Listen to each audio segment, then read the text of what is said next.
It's Wednesday, May 20th. Today, a legal challenge against the province's Bill 48. The mayor readies for a potential legal fight to support the province's drug detention bill. Also today, celebrating an historic season, the Niverville Nighthawks return to a hero's welcome after winning the first ever Centennial Cup. Plus, a 97-year-old bakery heating up again. How a Souris family is keeping their parents' legacy alive, one baked good at a time. Your Morning Winnipeg starts right now.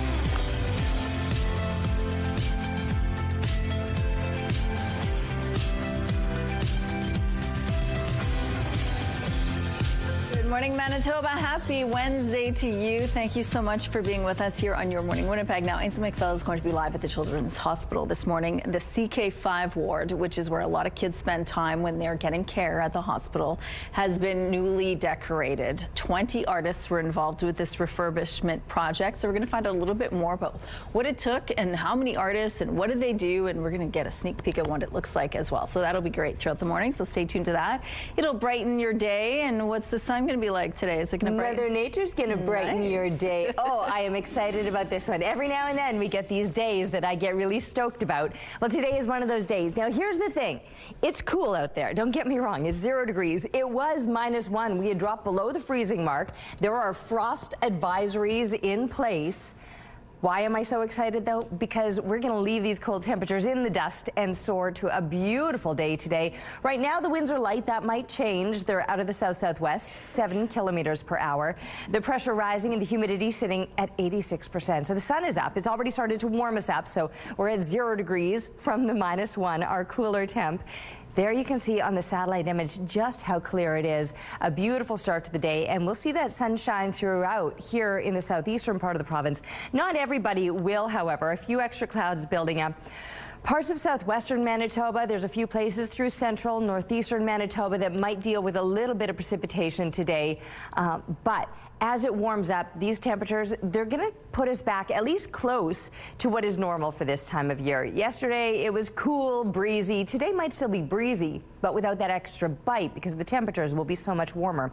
Now, here I've stopped it in the middle of the night. Southwestern Manitoba will be the first to see that activity. We could be woken up by some storms if you're a light sleeper, maybe some earplugs tonight, because that could be pretty active first thing in the morning, but then clearing as the day goes on. We'll see the sunshine returning as all of this activity then pushes through central Manitoba and eventually up into the northeast as well. And these temperatures, they're here to stay.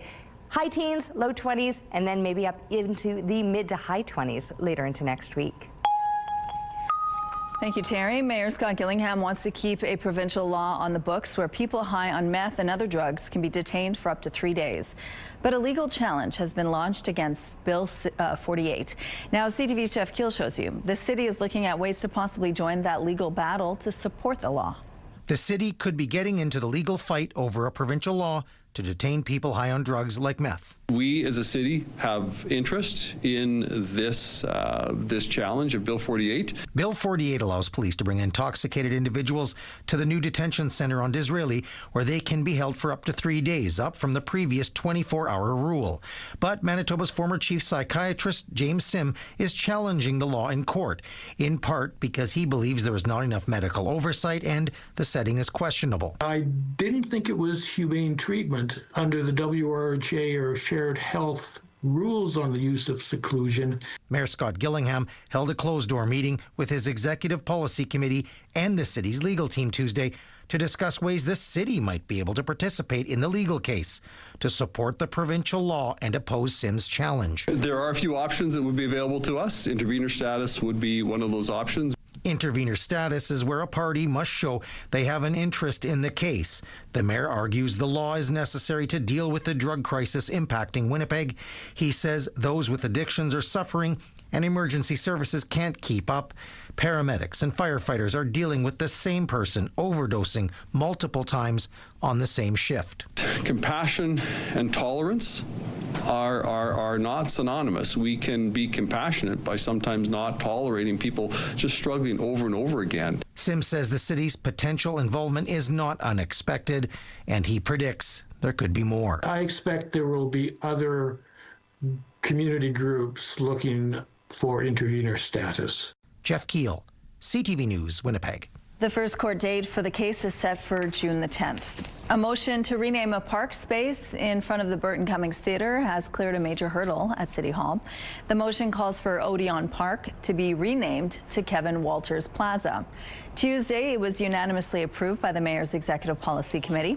Kevin Walters was a longtime music promoter who died in 2014. He helped run the 2006 Grey Cup Festival and helped bring the Juno Awards to Winnipeg twice. He was also involved in several other music festivals and events in the city. The motion still needs final approval from Winnipeg City Council before the renaming takes effect. BC Premier David Eby is set to meet with Prime Minister Mark Carney this week. The meeting coming on the heels of an agreement with Alberta for a possible pipeline. Eby now calling on the Prime Minister to turn his attention to British Columbia and support building more projects in that province. The message I have for the Prime Minister is a pretty straightforward one. British Columbia backs Canada, and we need Ottawa to back British Columbia. We have $88 billion in projects, 34 different major projects, 40% of the projects of the Major Projects Office, real projects with proponents and routes and ready to go. Eby has been pushing for Ottawa to work as closely with BC as it has with Alberta's government. He has previously criticized what he says is the federal government rewarding Alberta for, quote, bad behavior by agreeing to a pipeline project despite separatist sentiments in that province. New details have been released on the horrifying shooting rampage at a mosque in San Diego Monday. A person with a stroller scrambling to safety as shots were fired. This was moments after two armed teenagers killed 3 people at a mosque. One of them was the security guard who confronted and engaged in a gun battle with the gunman, protecting 140 children inside. Regardless if you were a Muslim, okay, if you were Christian, if you were Jewish, if you had no faith, he didn't care. He would treat you human to human. The mother of one of the suspects called the police hours before the shooting, saying her son had fled the house with guns. The FBI says the suspects met online and had a manifesto full of hate against different religions and races. They also seized over 30 firearms from their homes. The gunmen were found dead in a car near the mosque. The World Cup is now just 22 days away, and the huge event comes with a big price tag for fans. The most expensive World Cup for a long time, and yeah, fans are being priced out of being able to go to the game they love. The average ticket price for this year's tournament in some host cities, including Toronto, is sitting at well over $1,000. According to a new study, New York City has the highest ticket prices at around $1,700 a seat. Guadalajara is next at just over $1,500, followed by Dallas at $1,440 and Mexico City at $1,300. Toronto rounds out the top 5 with tickets averaging just under $1,300 a piece. Vancouver is more affordable when it comes to tickets, but the city tops the list when it comes to most expensive accommodations. Tickets are still available in both Toronto and Vancouver, including for Canada's opening match on June the 12th. Adult learning centers and literacy programs are about to get more accessible in Manitoba. The province is providing $2.5 million to expand adult education programming. $1 million is being earmarked for First Nations and Northern communities. The province says the boost is intended to stabilize and strengthen programs in priority communities and support recruitment and retention of professionals. But there is a bit of a forgotten piece of the puzzle here, which is adult education. So that's literacy skills, that's coming back to finish your grade 12. And I've said to many people, everyone's education journey is different.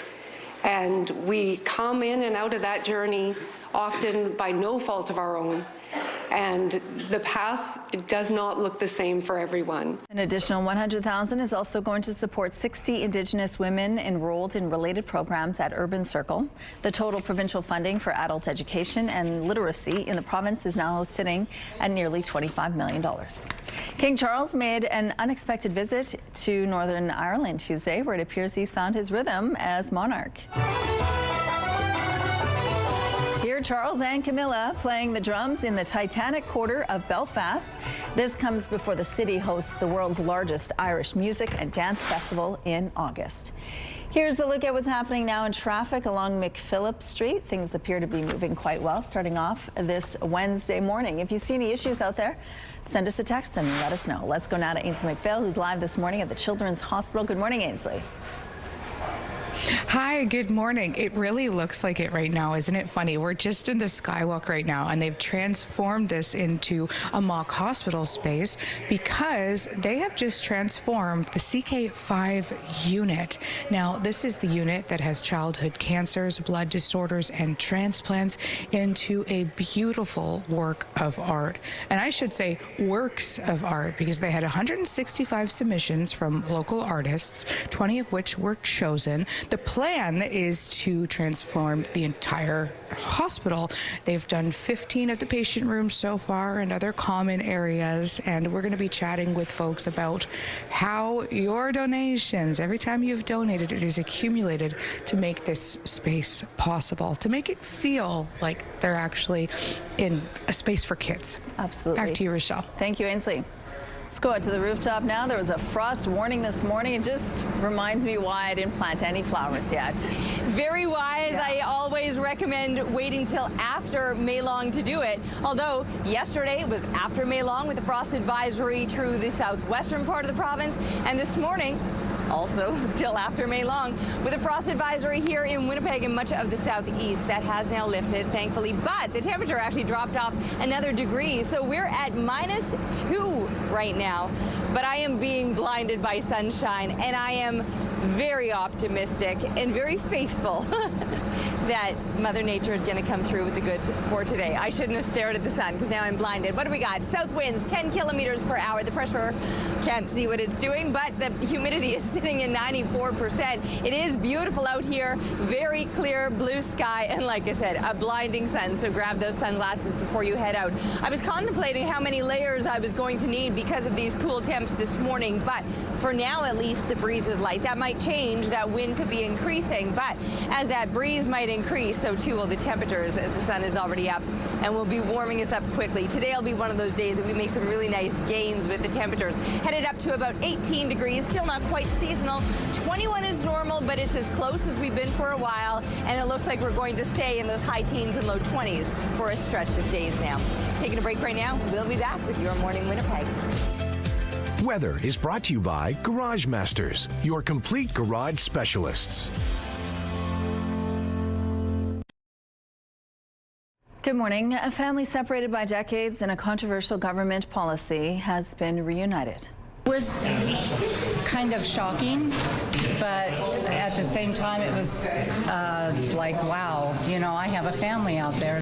Melody Roberts shared lunch with her brother Joseph and her sister Donna Tuesday, a day after they all met for the first time since being separated by the 60s scoop. It's the first time she's been in Canada since she was adopted out to Oregon.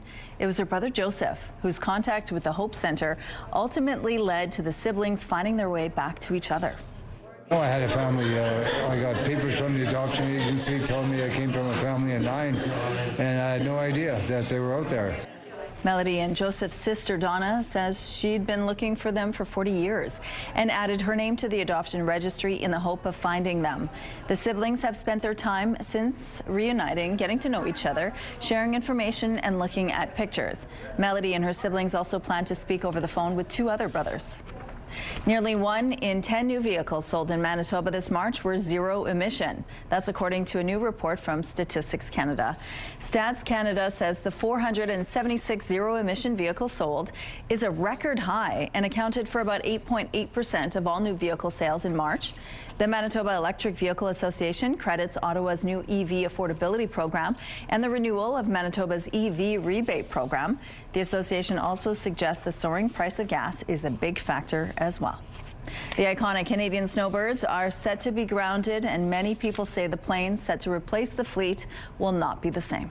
Wouldn't have been our first choice. You can't perform the same kind of show with a turboprop trainer that you can with a jet. The federal government announced yesterday that it will be replacing the aging jets with new prop planes in an effort that isn't expected to be complete until the early 2030s. The Snowbirds alumni are calling the move disappointing, pointing out the new planes are propeller planes, not full jets. They say no other G7 nation flies aerobatic teams without full jets. There's also concern in Moose Jaw, which is the Snowbirds' home base. Actually, it's not good, and it will hurt. People come from all over Canada, even the northern parts of the U.S. to watch these. Moose Jaw's tourism sector is bracing for a major blow once the Jets are grounded. Restaurant owners say sales increase significantly when the squadron performs during Moose Jaw's air show. The tourism sector is now looking forward to this summer's air show. They anticipate the turnout to be huge now that we know it will be the last for the Tudor Jets. Someone in Manitoba is a whole lot richer now, and they may not even know it yet. The winning ticket for Saturday's Lotto 649 Gold Ball draw was purchased right here in Manitoba, and the jackpot is a whopping $46 million. According to Lotto Spot, the ticket was bought outside of Winnipeg. The winner or winners have 1 year to claim the prize, so check those tickets. A major celebration took hold of the town of Niverville Tuesday night. For the first time in history, its junior hockey team is the national champion. As CTV's Joseph Bernacki shows you, they won the Centennial Cup Sunday and received a hero's welcome back home. The Nighthawks are flying high. For the first time ever, Niverville stands alone as national champions. The Niverville Nighthawks are national Junior A champions. It's been a whirlwind of emotion for the town right outside of Winnipeg. They're bringing back the Centennial Cup from Prince Edward Island. Championship Sunday was crazy. It was, we got out to a good start, better start than the game before, and yeah, we just stuck with it, and they were coming pretty quick, and yeah, we were just able to shut them down and come away with the win. Nighthawks forward Merrick Bowles has been with the team since their debut in 2022. Bowles says this year's lineup had high hopes after taking the provincial championship Turnbull Cup in April. We had a feeling this was a special team from day one. We're all really tight. We're all really good friends, and yeah, we're able to stick with it. Nighthawks head coach Dwight Hurst has only been with the team for 2 full seasons, and he was all smiles thinking about all the local talent on the squad. We led the teams this year in our league with the most Manitobans. We had 16 or 17, I believe, Manitobans on our roster, so the notion is going out west or going somewhere else to play and grow and become a player is just been proven that we can do it with the local talent we have here. It's only the 4th time in Canadian Junior Hockey League history a Manitoba squad has won nationally. The Portage Terriers were the last team to win in 2015. Hundreds of Nighthawks fans got together on Sunday in the community, ripe with anticipation for a big win on ice. Awesome game. It's so exciting. Super exciting. I was surprised in a way, but thank God they made it through. They're a good team. It's good for the community. It's good for the fans. It's good for hockey. Joseph Bernacki, CTV News, Winnipeg. If you're a parent or a guardian, you probably know how tricky it is to carry your kid around while on the go. So maybe you can relate to this mama bear. A hidden camera in China captured this footage of a wild giant panda carrying her cub through the snow. Experts say this cub was about 5 months old when the footage was shot earlier this year. At 5 months, pandas are still nursing and beginning to learn survival skills. We have some road closures to remind you about this morning. On Portage, the eastbound median and left turn lanes will be closed between Balmoral and Memorial Boulevard. The eastbound curb lane on Manitoba Avenue will be closed from Powers to Salter Street. And following the rush, the southbound middle lane on Balmoral Street will be closed between Sargent and Ellis Avenue. If you have any other traffic tips to share with us, please send us a text. Traffic is brought to you by Mr. Lube Plus Tires. No appointment needed. Oh my goodness, look at that. This is the CTV Live Eye brought to you by Bathfitter, exclusive home of the PermaFit solution. It's too bad our camera's still dirty from that dust storm last week. Otherwise, that would have been perhaps one of the most pristine images, seeing all of that sunshine, blue sky, no clouds. That's what we're waking up to this morning. It is gorgeous. It's cold though, don't get me wrong. 7 degrees would be a normal low. We're below the freezing mark to kick things off this morning. And we're not alone in those numbers. There are several places that are a degree or 3 below zero or right at zero. That's what's happening over in the Morden Winkler area and up in Fisher Branch as well. Warmer as we're moving into parts of northern Manitoba. We've got 5 degrees in the Pas, 2 over in Island Lake. A little bit cooler in Churchill, -6 for you to begin the day. As far as these temperatures go, though, the gains will be impressive. I think we could be up around 6 degrees by 9 a.m. Those are some pretty big jumps in the next few hours. But even bigger jumps that will be taken throughout the day today. Noontime, 12 degrees, 16 by the time kids are coming home. Mainly sunny conditions, just a few clouds building up into the afternoon. 16 isn't even our high temperature. 18 is where we're headed today. It's actually not even seasonal yet, though. 21 degrees would be normal for this time of year. However, it does look like we're going to get there with some precipitation, which we need, so we'll welcome it overnight and into tomorrow morning. Some showers, then clearing out back to the sunshine. Look at this heat up that's coming our way, though. On the other side of the weekend, mercury is going to be soaring mid to high 20s, maybe even some low 30s. These little crocuses in their coats, furry coats, won't be needing them by the time next weekend rolls around. Thanks to Angela, who found these little ones out in Nopaming Provincial Park. Keep sharing those photos to Winnipeg Weather at CTV.ca, and we'll be back right after this break.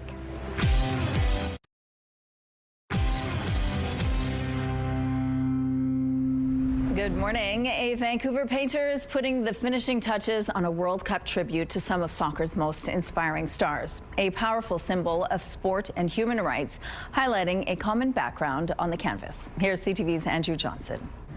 2 years after first picking up a brush, Carling Jackson was painting full-time. Her self-taught method boils down to this. So I use Renaissance techniques on athletes.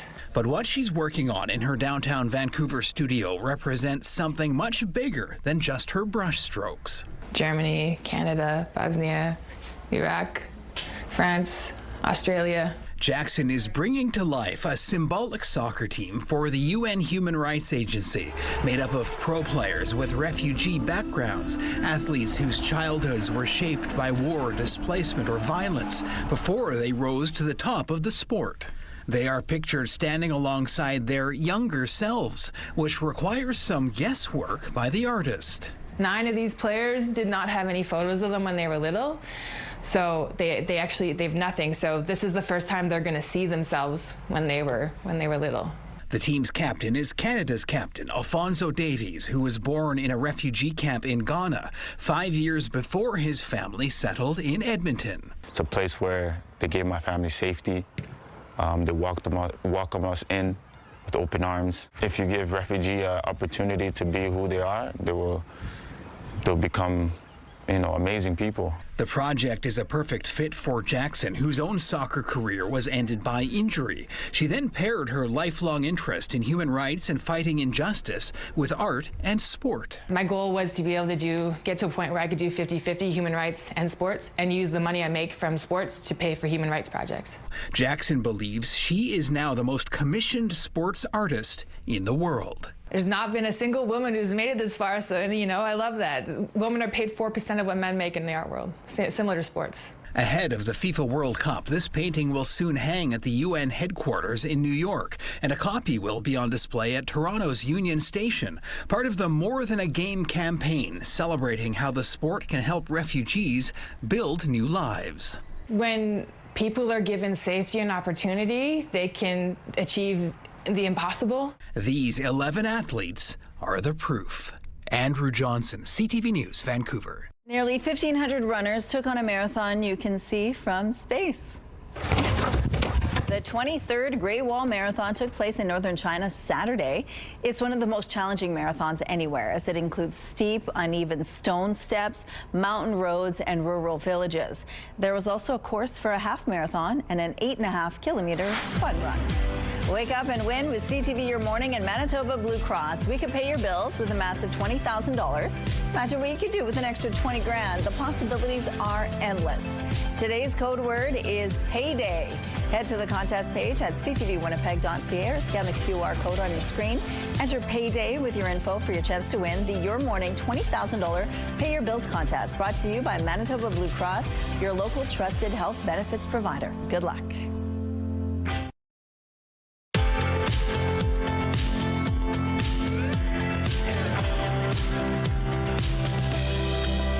Look at that. Not our dirty camera. Look past the dirt to the blue sky. Beautiful out there this morning. It is on the lighter side as far as the breeze goes, but that will likely change. Winds will be increasing, so these morning hours might be best as far as the breeze goes, but you can see we're below the freezing mark. Not ideal and well below seasonal. -2 is where we're starting out, but plenty of sunshine to kick us off. Pressure is rising, and the humidity is sitting at 94%. Now, that sunshine, it is going to warm us up beautifully throughout the day today. Very clear conditions across the province. Northwestern Ontario, it was snowing for you yesterday. Things are in the clear right now. Here's where things could be a a little more active moving into the southwestern part of the province, and maybe a little of activity moving through parts of central Manitoba as well. 18 degrees, though. We'll stay on the drier side, maybe just a few clouds increasing and a bit of a breeze increasing as well. Those nuisance winds, we just can't escape them. At times this afternoon, they could be gusting to about 50 kilometers per hour out of the south. But we will take 18 degrees, even if it is still shy of seasonal. 21 is normal for this time of year, so getting closer, not quite. Only dropping down to 9 degrees overnight, though, but very active weather throughout the overnight hours, starting in the southwest around midnight or so, and then in the early morning hours, clipping us with that possibility of showers or thunderstorms. Only dropping off to 9 degrees, though, so that will keep us slightly above seasonal. I mean, a normal low is 7 degrees. 21 I mentioned as a seasonal daytime high. We should get there tomorrow as the sky clears out, so that chance of morning showers, but then some sunshine, still a little bit of a breeze. From there, it just keeps heating up. Look at this. End of the weekend and into next week, mercury will be soaring, and we're finally going to be talking about above seasonal temps. Thank you, Terry. The Winnipeg Police Major Crimes Unit is investigating the deaths of 2 people who were found in the ashes of a house fire in the West End earlier this month. The blaze broke out at a home in the 500 block of Langside Street on May 7th. A 41-year-old man and a 43-year-old woman were found dead inside the home. The fire also spread to a second home, which was vacant. It's not yet known what caused the fire. Prime Minister Mark Carney was in Quebec to break ground at a new graphite mine. It will make us stronger. It will make our international partners more resilient. And above all that, it will build a supply chain. Prime Minister Carney says this will be the biggest graphite mine in the G7. It's expected to add 1,000 jobs to the local economy, with output reaching as much as 100,000 tons a year. Graphite is used to make products like electric vehicle batteries, semiconductors, and pencils. Sturgeon Lake Cree Nation is calling for more funding in the search for human remains near a residential school. So 53 of the 62 potential unmarked graves are within cemeteries, but we have 9 that are not in cemetery locations. Members of Sturgeon Lake Cree Nation and the University of Alberta have been searching for years near the former site of St. Francis Xavier Residential School. 62 potential unmarked graves have been found about 3.5 hours northwest of Edmonton. But the technology used isn't enough to confirm the graves exist. The First Nation says without continued funding from Ottawa, the search for the missing children may never be completed. Since 2019, the Federal Residential Schools Missing Children Community Support Fund has allocated more than $323 million to support community-led initiatives. Russian President Vladimir Putin is looking to strengthen ties with China during a visit this morning in Beijing. Chinese President Xi Jinping welcomed President Putin with a ceremony at the Great Hall of the People. That's the same site where he met with U.S. President Donald Trump just days ago. President Trump left China without many agreements in writing. This morning, China and Russia have signed more than 20 deals on trade and tech. The 2 countries are also renewing a plan to build a new natural gas pipeline linking the 2 nations. The leaders will talk more about issues like Ukraine, Iran, and the U.S. later during a meeting over tea. Getting some traditional home-style bread isn't that easy, especially if you live in a small town like Souris. The Mineri Homestyle Bakery was the one and only bakery in town for years, but it closed after longtime owners died this spring. But as CTV's Harrison Shin shows you, the ovens are heating up again. Shannon Cahoot is buying granola bars for the first time since the Mineri Homestyle Bakery closed in early March after owners Cindy and Darwin passed away. Well, it means everything to a small community. It's family run. It's one of the few places bakeries around anymore. In fact, the 97-year-old bakery is the only bakery in Souris just half an hour from Brandon. Now, the 3 Mineri children, Adam, Cody, and Kendra, are taking over, continuing to fill Souricites' bread fixation. It's just been fantastic towards us and what we planned on doing, and we're very patient with everything going on, and we're very welcoming when he came back. And his parents are never far from his mind. They loved what they did. They enjoyed every minute of it. They said they didn't sometimes, but deep down they knew they did. The community gem has been famous for their baking, bringing people from far and wide to try their fritters. If you come to Souris on a Saturday morning in the summertime, they're lined up around the down the street and around the corner like it's a Taylor Swift concert, for crying out loud. It's quite impressive. Cody adds they will be there to hit that centennial mark in 3 years. Figured we'd do this and make them proud and continue on the family legacy. We just want to show that, or let them know that the town is supporting them with whatever they need. We're excited they're back, and we know they'll do a great job.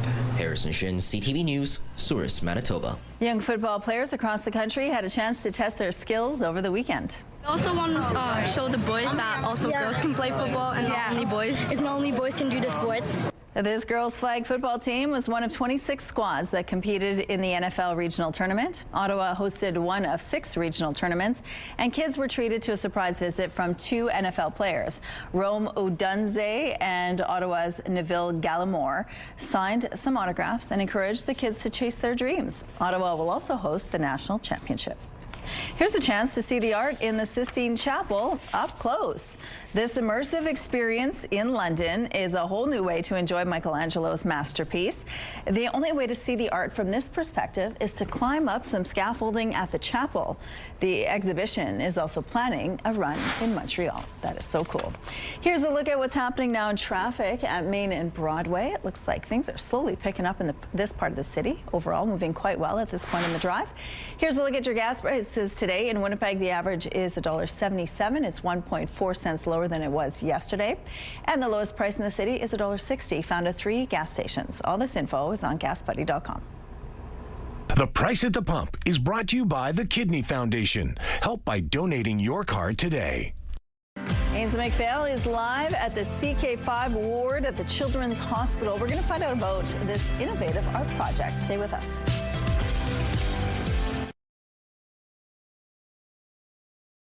Weather is brought to you by Mr. Lube Plus Tires. Same-day oil and tire changes. So our temperature slipped below the freezing mark this morning. That is well below normal. 7 degrees plus 7 would be a seasonal low. And here we are starting out at -2. One of the colder mornings that we've seen in a long time. But I'm also going to go out there and say it's one of the more beautiful mornings that we've experienced in a long time. And that's because it is so very clear and calm as far as the winds go. A south wind is just 10 kilometers per hour. The sun is shining, the pressure rising, and the humidity sitting at 94%. Yeah, it looks beautiful out here. And yes, it might be a little bit cool to kick things off, but throw that extra layer on for now. Even if you find yourself directly in the sun, you can feel the warmth of it already, and I believe some impressive gains will be made over the course of the morning, where we're seeing these leaps each hour as far as where that temperature sits, that in a few hours' time we could be back up to the seasonal 7, and then make some even more impressive gains on top of that into the high teens this afternoon. Now, southwestern Manitoba could see some showers this afternoon, and same could be said about parts of east central Manitoba as well. Let's check in now with Ainsley McPhail and see what's going on where she's at. Hey, Ainsley. Hi, good morning. We're not at the Children's Hospital right now, but the foundation has created this beautiful space that emulates a brand new project that has been released. So Mary Beth Taylor joins us now. She's the Vice President of Philanthropy. Please explain better what I'm trying to say. Sure. So we're reimagining some of our hospital rooms. We're starting with the cancer, blood disorder, and transplant unit, which is CK5. And so what we've done is partnered with graffiti art programming and did a call out to artists and community. And we have 20 new pieces of art that are going into the rooms. So the rooms are currently under construction with new medical equipment, new furniture, and we're also going to have beautiful art so that, you know, healing also starts with beauty and art around you. So what's been done so far, and what's the goal? Yeah, so currently we've raised $2 million. We're hoping to raise about $3 million. And then if you also, we have 70 inpatient rooms. So we're starting with the first 15 on one of our most important units. A lot of our kids will be are in isolation when they're here, or they have a multi-week or multi-month stay. So we want to make them as comfortable as possible. Generally, the whole family moves in when a child is in care like that, and so we want to make it comfortable for all who love them. And what does it do, and you did touch on this, but more specifically, what does it do for a child to be able to have these beautiful rooms created by local artists? Well, it makes a really big difference. If you think about that becomes a family's home for many weeks and a child's home, especially when a child is going through what is their most challenging and scary time of their life. To have little bits of comfort around them will only add to their healing. And it's a building that was built in the 1980s. Beautiful, beautiful care that happens inside the building. But it's not the most decor-friendly space, so we're trying to change that. A lot of the artists have put little Easter eggs. Oh, Easter eggs. Okay, that's something to tease. That's something to tease, Mary Beth. We'll talk about that later.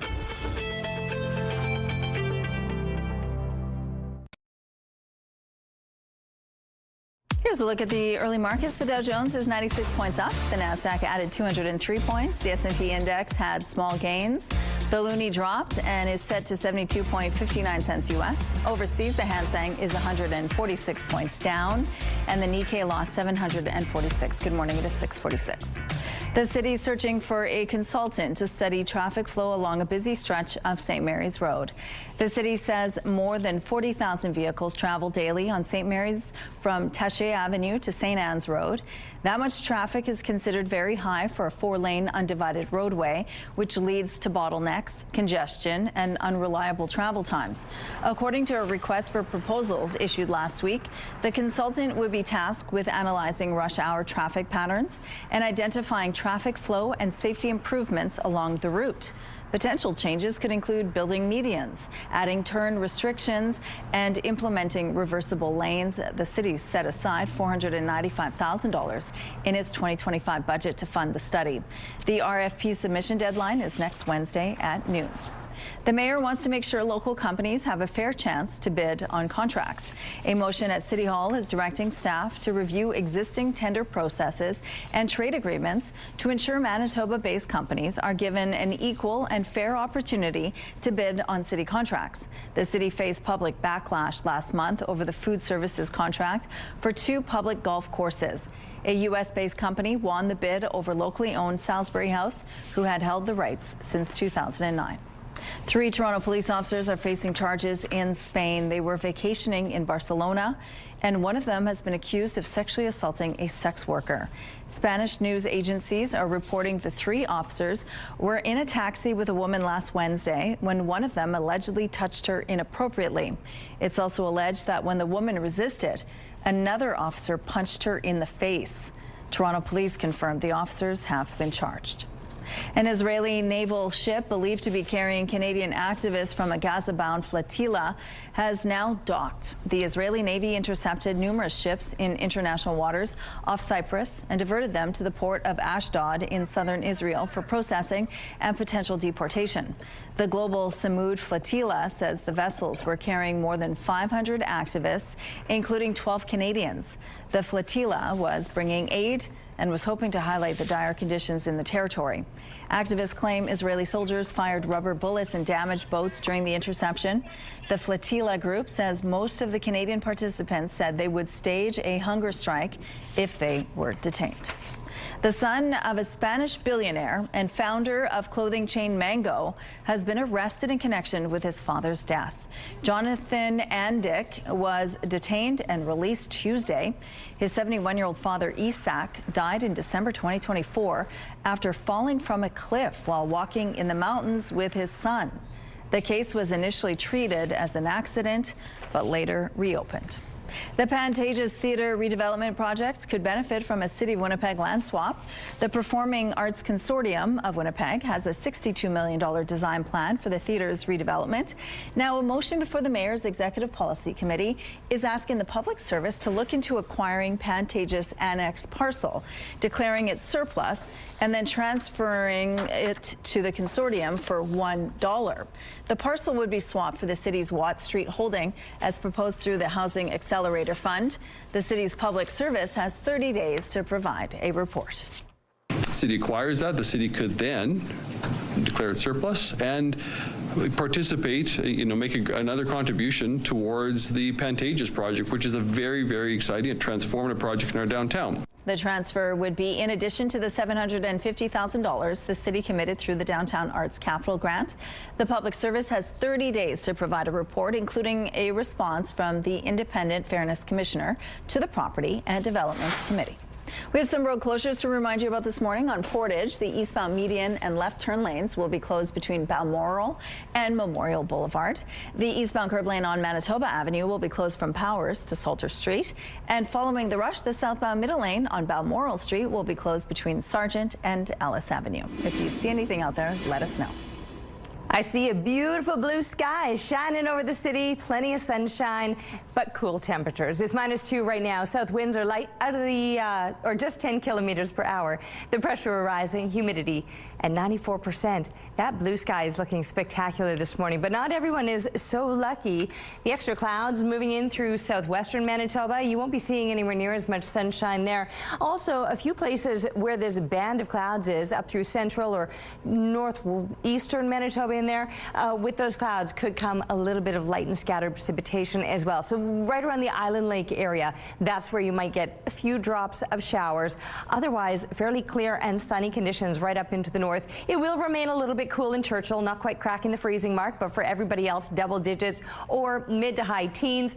Pretty much exactly what you would expect for this time of year. So some folks will be getting back to those more seasonal temperatures with that band of clouds, that chance of precipitation, but still Norway House will enjoy some decent temperatures in the mid-teens or high teens where the sun will shine a little bit brighter. Those extra clouds through the southwest, yeah, not only will you not see much sunshine today and one of the few places that won't, but by this evening overnight you're going to get some precipitation as well. We too could get some precipitation overnight, but first a beautiful sunny day to enjoy. High teens on tap. 21 is normal, so still below seasonal temperatures, and that goes further to the east of us, but as opposed to the snow you saw yesterday, sunshine will be a welcome break, and it only continues to warm up. We've got some really nice temperatures. Yes, some overnight showers could linger into tomorrow morning, but then that sunshine is back and the heat is coming with it.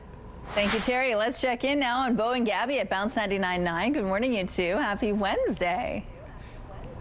Oh, and a beautiful day with the sun shining. Not just Wednesday, it's Happy Bee Day. You like bees, Rochelle? I do. I love them so much. They're always active in my backyard, which I love because it's good for the flowers and it's good for the bees and it's good for nature. Yeah. By the way, do you know Bee's favorite singing artists are? I'll tell you. Who? Beyonce and Sting. Oh.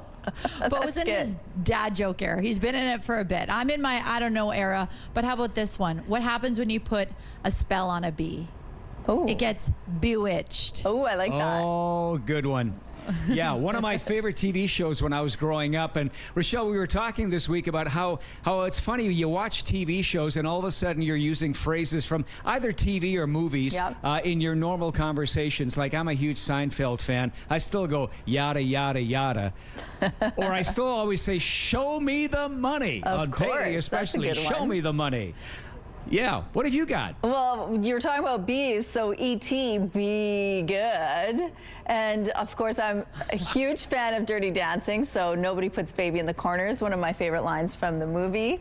And then The Notebook, if you're a bird, I'm a bird. I tell that to my kids all the time. They get it. They understand where it comes from. They know.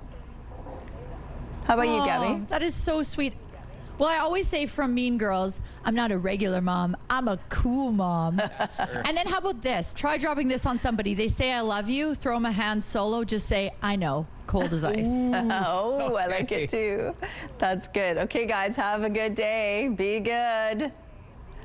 They say age is nothing but a number, and a young journalist is living proof of that because, as CTV's Adam Sawatsky shows you, a 7-year-old is already reporting on his community from his unique perspective. Like all good reporters, Clement Gray is full of questions. Why are you filming my feet? And will do whatever it takes to get an answer. Ow! Like our prickles actually prickly. Yeah. You okay? Yeah. Seeing as Clement's dogged investigations have uncovered the truth about this neighborhood cat, That cat loves to invade houses. and the 7-year-old's nose for news knows no bounds. This hole's new. The hole is new? Yeah. Clement's mom, Jessime Tedley, agreed to help him publish his reporting. Whenever he, showed an interest in anything I could frame as loosely academic, we would just kind of go for it. The magazine's title was inspired by Clement's nickname, Lemon, and the first issue featured coverage of a birthday party. So I could tell people who weren't invited about it. Clement reported that cupcakes were served, balloons popped, and one girl cried during a game to get a goodie bag. But just random things will sort of catch his imagination, and he'll want to tell people about them. That's how we decide what the next one's going to be. Well, seeing as Clement is on the autism spectrum and has ADHD, his process is unique. Some guy is recording me right now. He dictates his reporting, his mom types it verbatim, then he chooses pictures to illustrate the article before she posts it online. Yeah, that one's good. That one's good. Clement has reported that deer crossing sidewalks are adorable. When his little sister falls off her bike onto the sand, it sounds like zoom, then flop.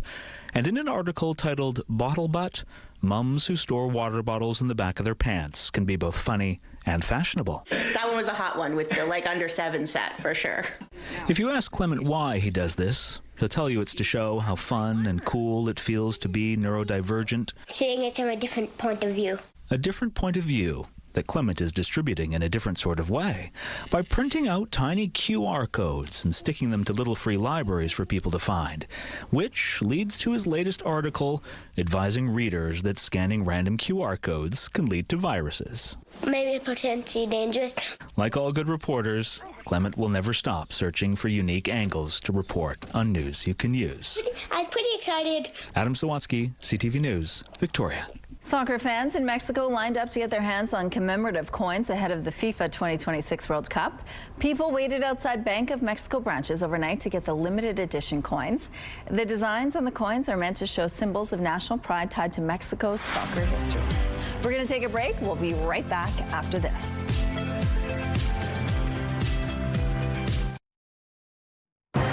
It's Wednesday, May 20th. Today, a family reunion, how 3 siblings separated for decades came back together. Plus, hitting the jackpot, why Manitobans are being urged to check their lottery tickets. And joining the fun, how you can celebrate with the Winnipeg Jets on draft day. Your Morning Winnipeg starts right now.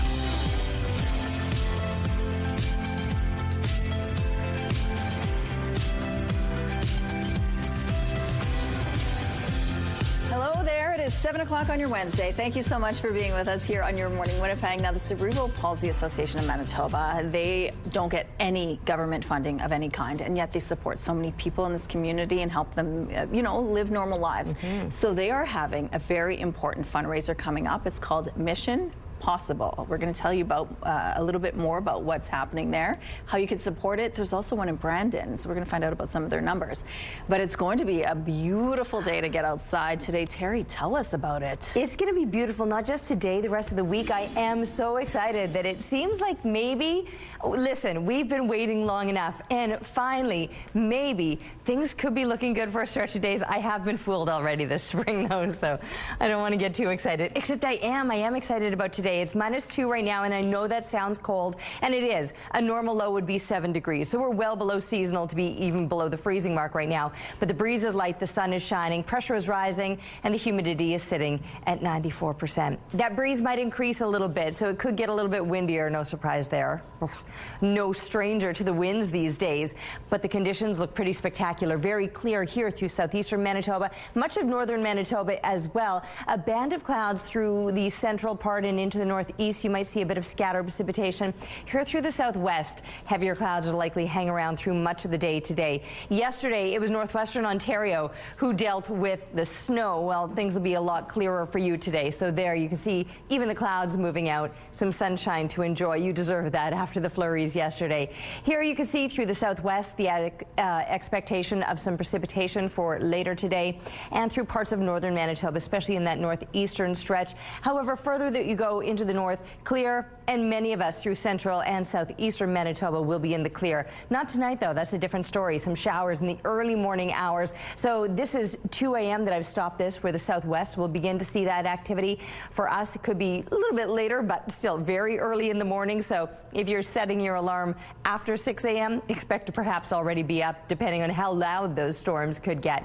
Precipitation will continue then through central Manitoba, but clearing out throughout the day here in the southeast. So we'll will get back to the sunshine and back to seasonal temperatures. 21 degrees normal for this time of year, and that's where we're headed after today. Beautiful art. Thank you to Veronica. All the butterflies, the rainbows, the hearts. I love every bit of it. And the blue sky and sunshine. So send your picture to ctvnewswinnipeg.ca through our website now, and when you do, you're entered to win a $100 gift card from Crockadoodle on Kenniston. The weather art of the day is brought to you by Crockadoodle. Spend quality time with loved ones and paint memories together. Mayor Scott Gillingham wants to keep a provincial law on the books where people high on meth and other drugs can be detained for up to 3 days. But a legal challenge has been launched against Bill 48. Now, as CTV's Jeff Keel shows you, the city is looking at ways to possibly join that legal battle to support the law. The city could be getting into the legal fight over a provincial law to detain people high on drugs like meth. We as a city have interest in this challenge of Bill 48. Bill 48 allows police to bring intoxicated individuals to the new detention center on Disraeli, where they can be held for up to 3 days, up from the previous 24-hour rule.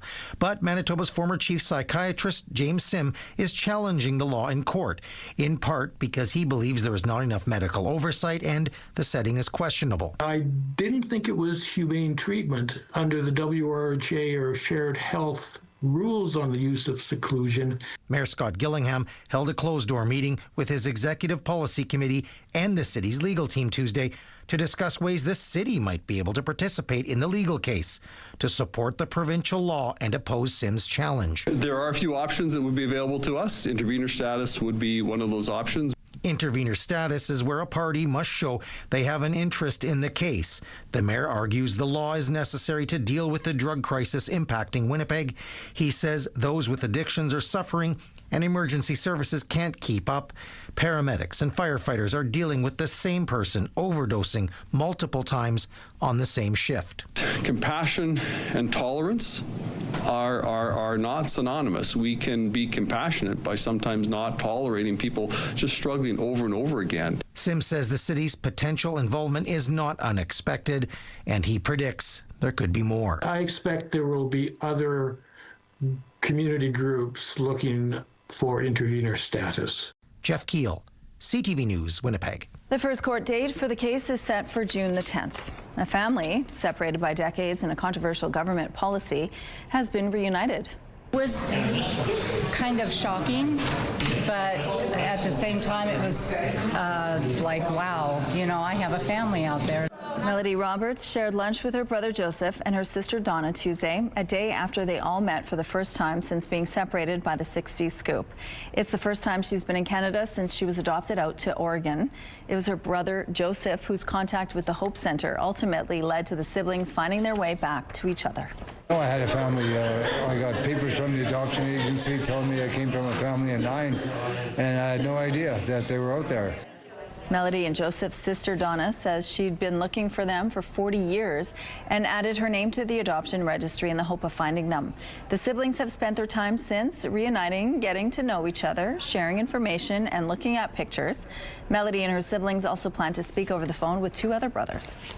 Nearly 1 in 10 new vehicles sold in Manitoba this March were zero emission. That's according to a new report from Statistics Canada.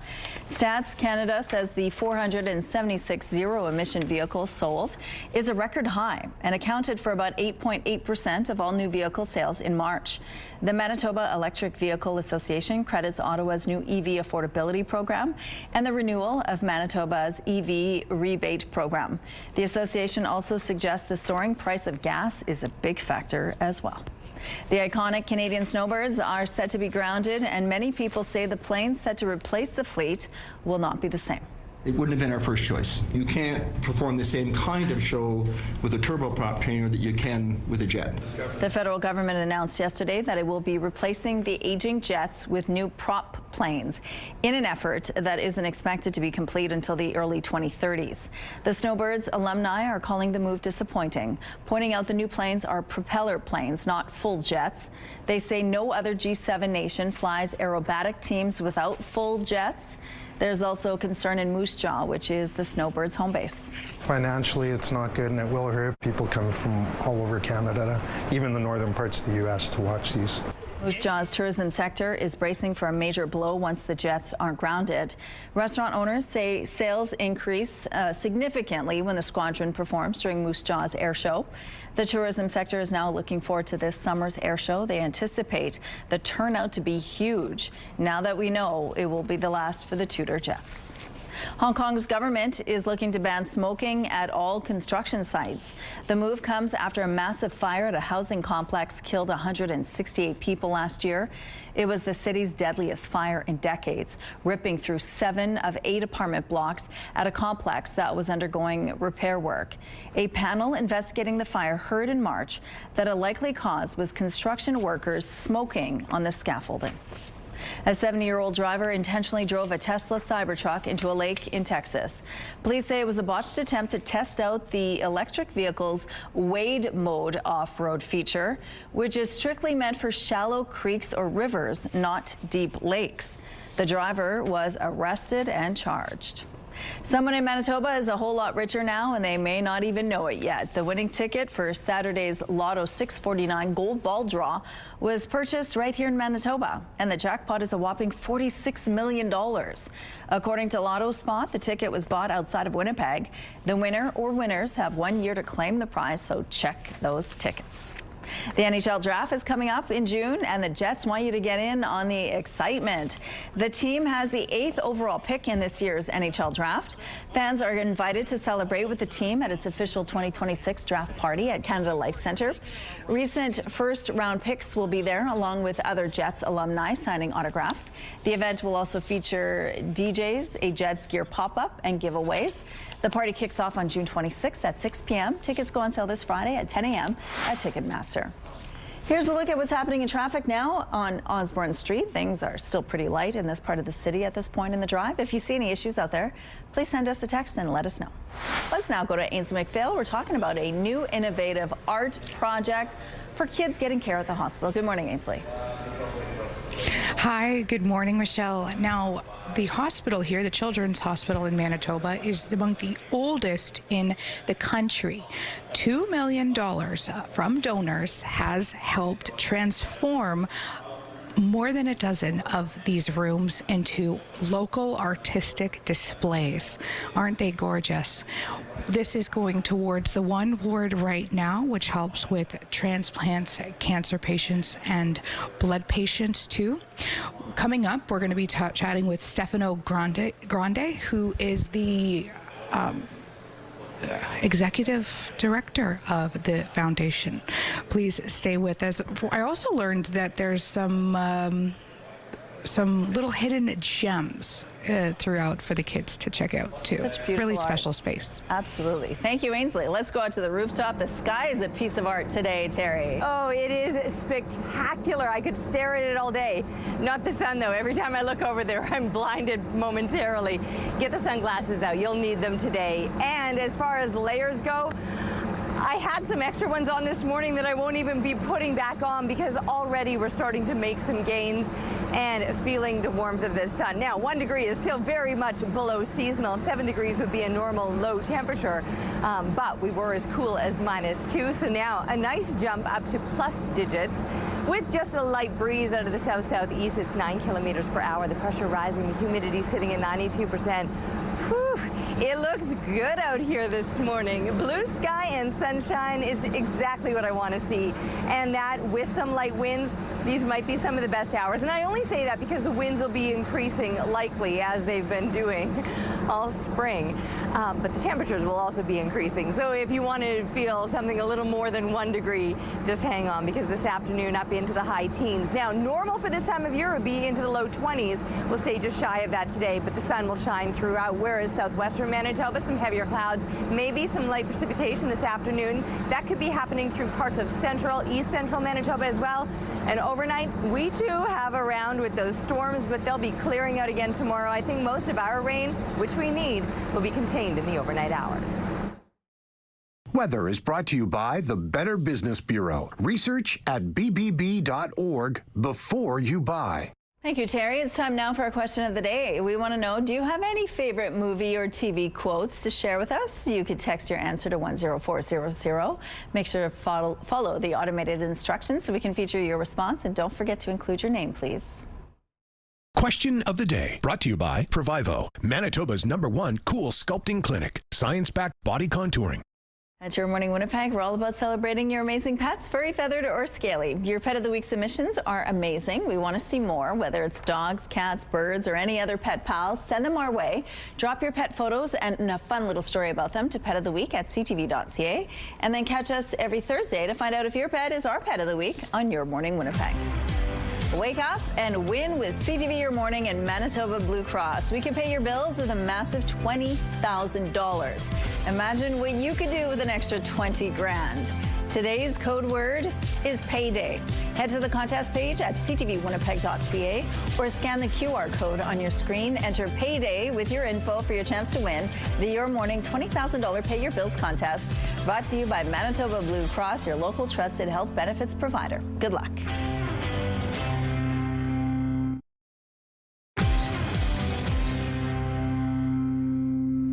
Good morning. A motion to rename a park space in front of the Burton Cummings Theatre has cleared a major hurdle at City Hall. The motion calls for Odeon Park to be renamed to Kevin Walters Plaza. Tuesday, it was unanimously approved by the Mayor's Executive Policy Committee. Kevin Walters was a longtime music promoter who died in 2014. He helped run the 2006 Grey Cup Festival and helped bring the Juno Awards to Winnipeg twice. He was also involved in several other music festivals and events in the city. The motion still needs final approval from Winnipeg City Council before the renaming takes effect. The Winnipeg Police Major Crimes Unit is investigating the deaths of 2 people who were found in the ashes of a home fire in the West End earlier this month. The blaze broke out at a home in the 500 block of Langside Street on May 7th. A 41-year-old man and a 43-year-old woman were found dead inside the home. The fire also spread to a second home, which was vacant. It's not known yet what caused the fire. Adult learning centers and literacy programs are about to get more accessible in Manitoba. The province is providing $2.5 million to expand adult education programming. $1 million is being earmarked for First Nations and Northern communities. The province says the boost is intended to stabilize and strengthen programs in priority communities and support recruitment and retention of professionals. But there is a bit of a forgotten piece of the puzzle here, which is adult education. So that's literacy skills, that's coming back to finish your grade 12. And I've said to many people, everyone's education journey is different. And we come in and out of that journey often by no fault of our own. And the path does not look the same for everyone. An additional $100,000 is also going to support 60 Indigenous women enrolled in related programs at Urban Circle. The total provincial funding for adult education and literacy in the province now sits at nearly $25 million. We've been following these little guys for a while now, and they've reached another milestone. The baby river otters at Toronto Zoo are taking their first steps. Zoo staff shared the video saying the pups are wobbling and exploring, getting more and more confident every day. Here's a look at what's happening now in traffic at Kenaston and Sterling Lion Way. Looks like things have picked up in this part of the city, but overall moving quite well. We have no issues to tell you about at this point in the drive. Some Canadian classic rock icons are hitting the road together and making a stop here in Winnipeg.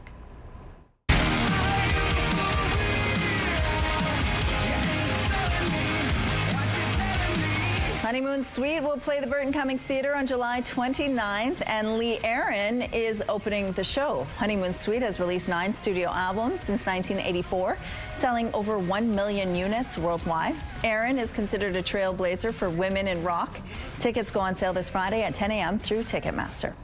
A show coming to Club Regent will have Winnipeggers laughing late this fall. Matt Matthews is described as a comedian, singer-songwriter, and trailblazer. When you come in my room looking like that, this is my show. Matt Matthews is taking his Not What I Ordered world tour around the world, including a stop at Club Region Event Center on December 10th. Matthews captured attention during the pandemic with his viral farm chore videos and has since built a devoted audience of more than 15 million followers. His live show will take a hilarious and deeply personal look at life not going according to plan. Tickets go on sale this Thursday through Ticketmaster. 40 years later, the Transformers are coming back. Okay. Well, the dust was really thick. Hey, Cup, don't you think we have better things to do now than tell old stories? No! Tell story! The original was released in 1986, and to celebrate the 40th anniversary, the classic is headed back to theaters. The iconic animated film will return September 17th, which is Transformers Day, and this time it will be available in 4K. Very cool. Coming up tonight on your primetime lineup, catch MasterChef at 7. Next is The Floor at 8, and wrapping things up, The Big Bang Theory starting at 9. It's all right here tonight on CTV. All right, let's go to Terry. Now, the weather today, it will be worth the wait. We've been waiting for this for a long time. It is already looking so good, and I'm going to say it's even feeling good, even though we are still well below seasonal. But yes, as far as looking good, take a look at this. Through the CTV Live Eye, brought to you by Bathfitter, exclusive home of the PermaFit solution. That blue sky, not a single cloud out there, just still the dust from last week's dust storm. Those winds, I will just give you a bit of a heads up, they will be increasing again throughout the day today. Nothing like what they were during that dust storm last week, but still, it will get a little bit breezy later on this afternoon. We're already at 1 degree. We were at -2 last hour, so that sunshine, it's doing its job, bringing these temperatures up. Some places are still right at the freezing mark, but it looks like everybody has climbed out of the negative numbers at least, because several of us were below freezing just last hour, and now we're at least at the freezing mark or a couple degrees above, or 8 degrees above. Look at the paw. What a warm start to the day for you. Even Thompson at 4 degrees. Lynn Lake, something wrong with your weather reporting station. Over in Churchill, it is a little bit cool, -6 right now, but clear. You'll enjoy some sunshine and likely will throughout the day. Other places like Island Lake might deal with some extra clouds and maybe some scattered precipitation. That goes for southwestern Manitoba as well. Here in the southeast, nothing but sunshine, maybe a few clouds later through the day, but the temperatures will be on the rise. Noontime, 12 degrees expected and 16 by the time kids are coming home today, with 18 as our high. We'll take it. 21 is normal. We should get there for the next couple of days. Overnight, some showers or storms could linger into tomorrow morning, but then clearing through the day. We'll see that sunshine back. And speaking of sunshine coming back, is bringing some big time heat. I don't want to hear anyone complaining. We could get up to 31 degrees into the start of next week. At a Nopamink Provincial Park, these little crocuses looking so cute and fuzzy. Thanks to Angela for sharing the photo, and keep them coming, please, to Winnipeg Weather at ctv.ca.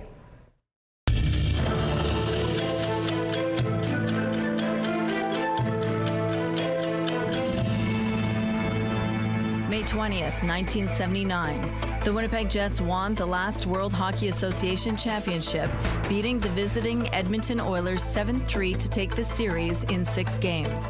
The final WHA goal was scored by Edmonton's Dave Semenko with 12 seconds left. The Jets, Oilers, Quebec Nordiques, and New England Whalers joined the NHL the following season. May 20th, 1980. More than 58% of Quebec voters rejected a referendum proposal that would have allowed Quebec to negotiate sovereignty association with the rest of Canada. The day also marked the first live coverage of a Canadian referendum. May 20th, 2015. David Letterman ended his 33-year career as a late-night television host after presiding over a total of 6,028 broadcasts on NBC and CBS. He made top 10 lists and ironic humor staples of television comedy and influenced a generation of performers. People from the Star Blanket Cree Nation gathered to honor Indigenous history and reclaim a traditional connection to the land by welcoming buffalo back. CTV's Sierra D'Souza Butts was there when the animals were released.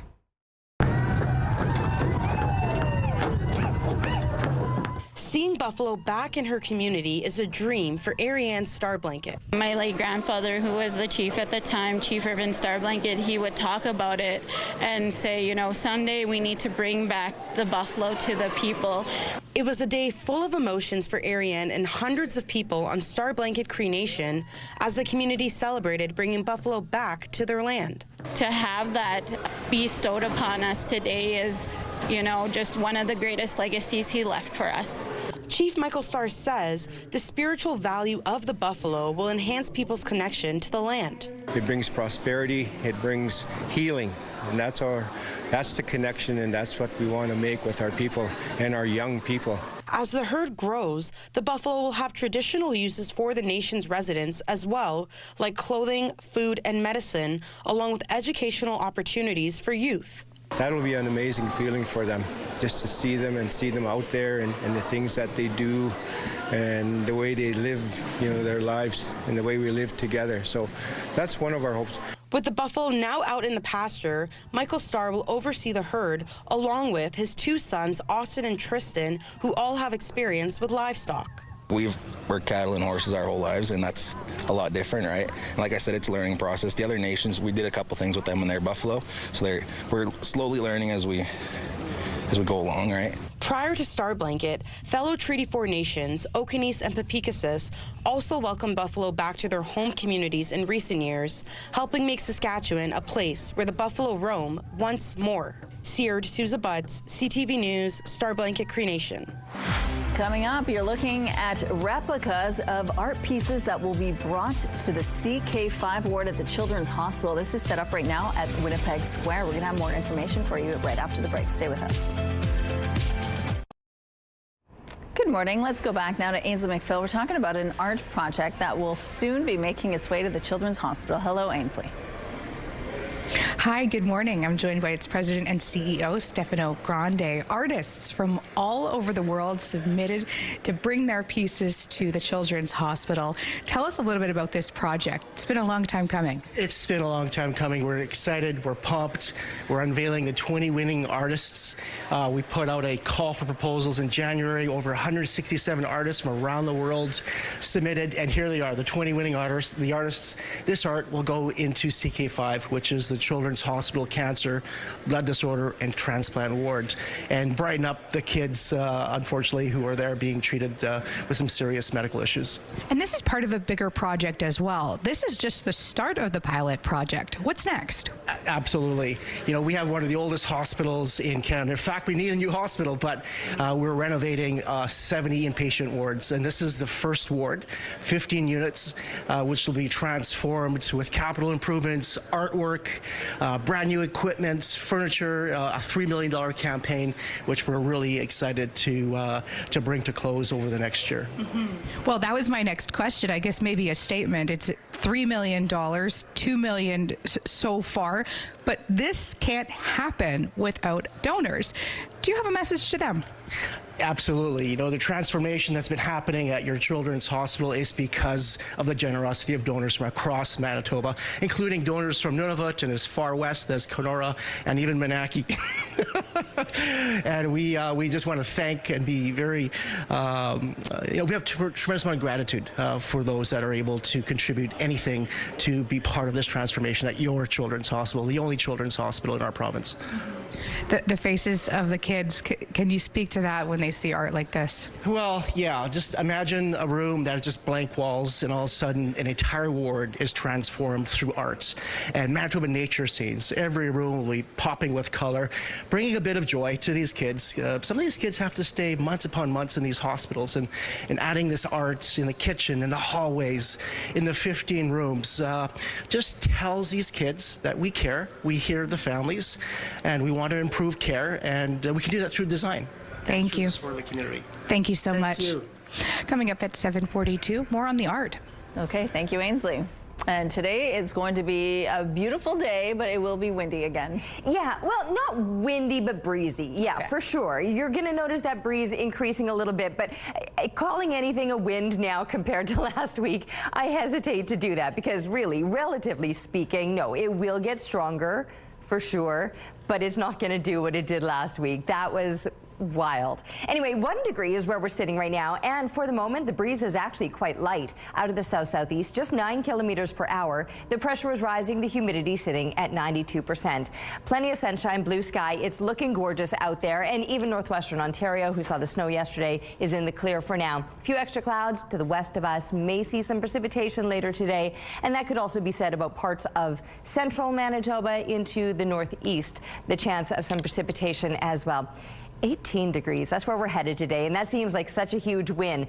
Is it seasonal? No, 21 degrees, that would be a normal daytime high, but it is going to be warmer than it's been, and Rochelle was right, that wind will be picking up. I'm going to call it a breeze. I'm going to go back to what I said, just a breeze, because last week we were dealing with 80K winds, and today they might gust to about 50K winds, but it won't be anywhere near as bad. So yes, a strong breeze, we'll call it that, with pleasant temperatures and pleasant conditions until tonight when the storms move in. Southwestern Manitoba might see it sooner. For us, it'll be in those early morning hours, maybe just before your alarm rings. Mother Nature will be waking you up. We're only dropping down to 9 tomorrow, getting back up to 21 degrees, so a seasonal high, and clearing throughout the day. So the storms only lasting into the morning hours, and then some more sunshine later into the afternoon. That sunshine, it's taken us beyond seasonal for the start of next week.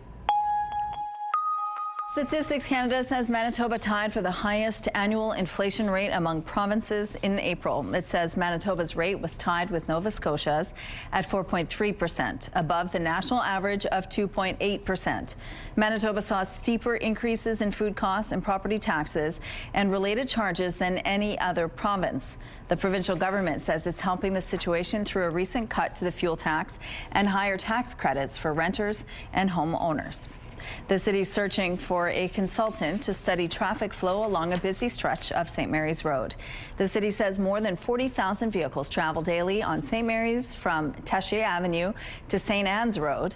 That much traffic is considered very high for a 4-lane undivided roadway, which leads to bottlenecks, congestion, and unreliable travel times. According to a request for proposals issued last week, the consultant would be tasked with analyzing rush hour traffic patterns and identifying traffic flow and safety improvements along the route. Potential changes could include building medians, adding turn restrictions, and implementing reverse lanes.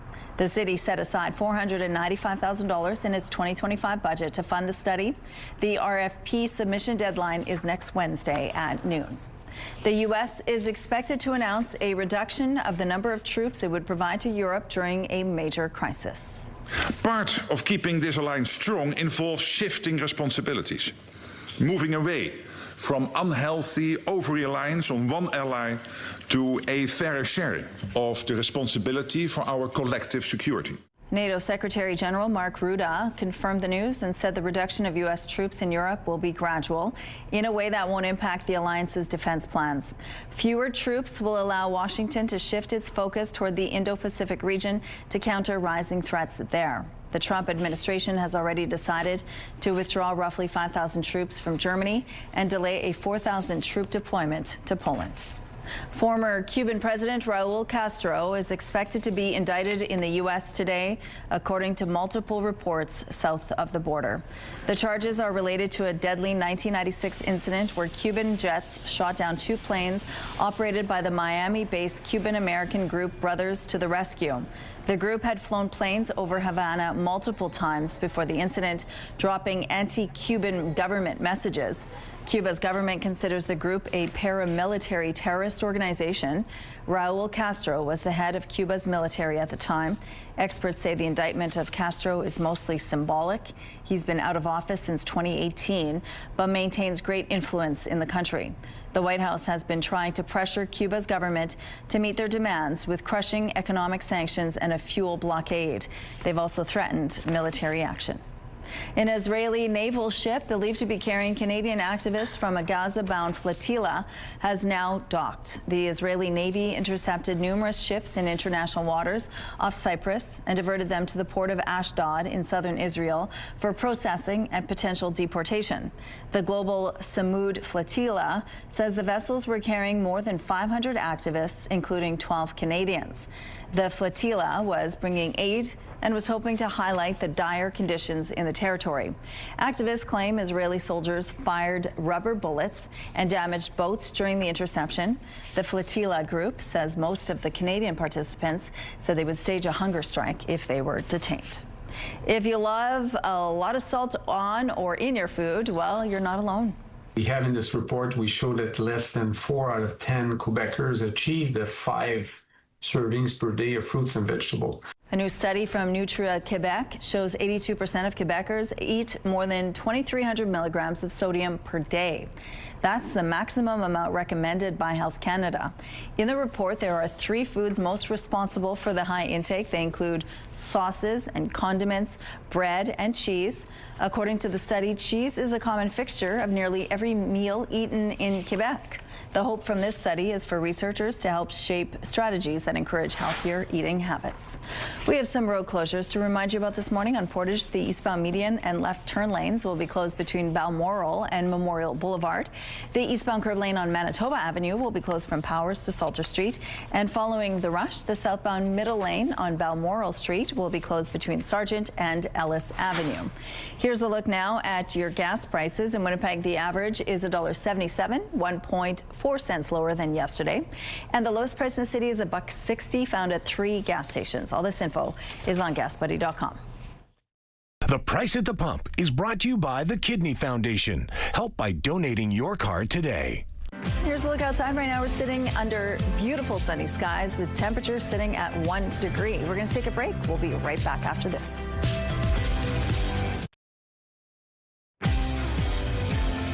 How gorgeous is a look outside? 1 degree. Yes, that is well below seasonal, but that's an improvement over our coldest temperature. We had slipped as low as -2, so to be above the freezing mark, calling that a win. Bit of a breeze, but it's light out of the south-southeast.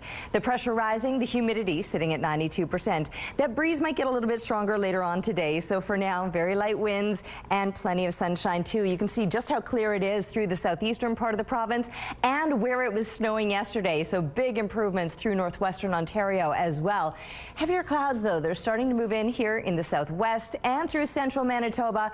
That could come with a little bit of lingering precipitation. You might see that hanging around throughout the day, at least the possibility of it. But still some decent temperatures where that's expected. In around Island Lake, you'll push up into the double digits. Mid-teens over in Thompson. Churchill, yeah, you're going to stay below the freezing mark, and you should at least be pushing into the plus digits this time of year. Not by much, but still at least on the plus side of freezing. Whereas here in the northwest, these numbers are pretty much bang on what you would expect for this time of year. So enjoy it all with the sunshine. Things will be looking good throughout northwestern Ontario. And for most of central Manitoba, it'll be clear.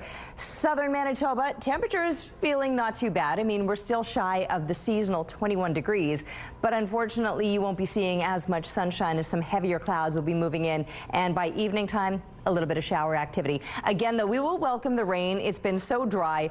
Our camera still has all of that dust on it from last week's storm, so a little bit of a wash down wouldn't be a bad thing. Today, though, nothing but sunshine, so we'll soak up the sun today, and then a soaking coming in the early morning hours with some showers or thunderstorms tonight. Northwestern Ontario, yes, a return to the sunshine for you.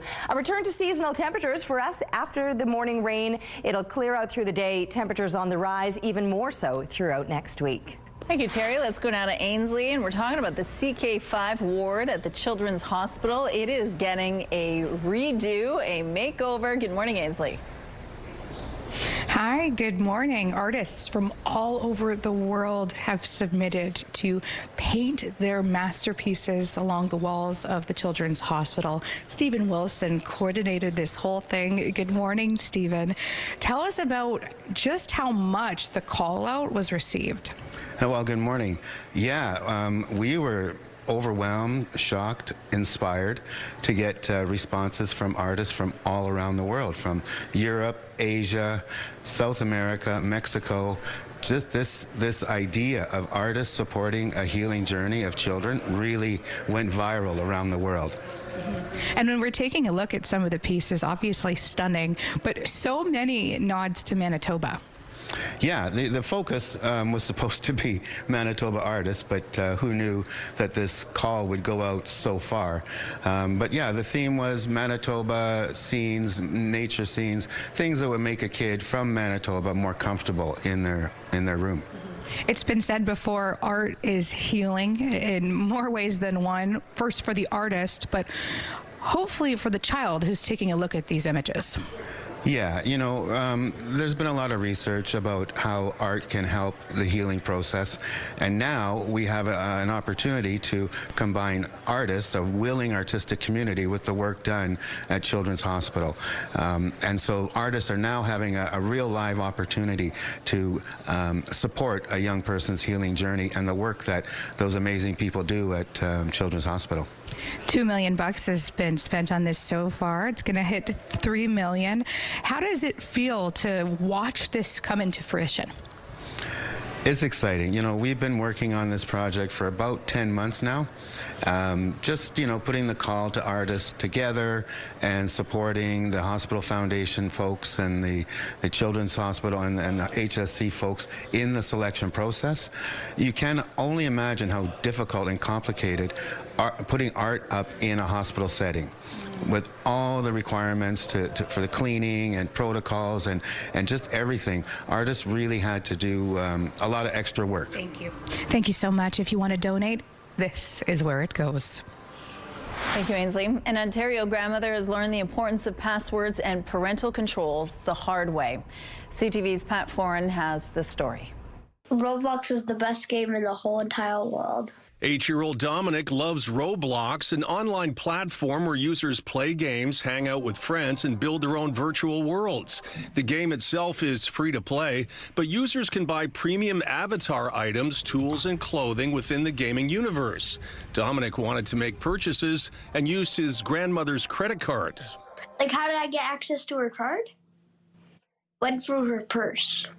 Lynn Ramsbottom of Wasaga Beach says over 2 months she had Roblox charges of $2,000. She doesn't blame her grandson, saying he didn't understand he was spending real money. He said he was sorry, but I don't think he really understands the ramifications of, you know, that kind of money being lost. Ramsbottom reached out to Roblox about the charges, but she was told there were no refunds. When CTV News contacted the company, a spokesperson said the purchases were made through the Apple App Store. These charges cannot be refunded by Roblox. The fact that he was able to find out everything he needed to use the phone and everything was unbelievable. If you have children who play video games, Consumer Reports recommends setting up parental controls and creating passwords to prevent surprise charges.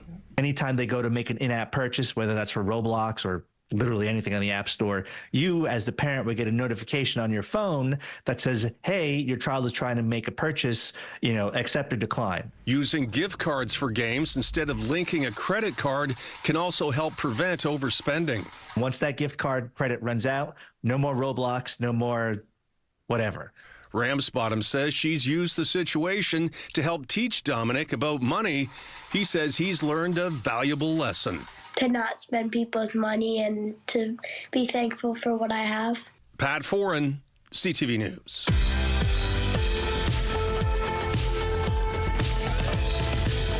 Let's do celebrating a milestone today. Happy 60th birthday to David, with love from your mother Louise and your sisters Elsie, Pam, Norma, and Cindy.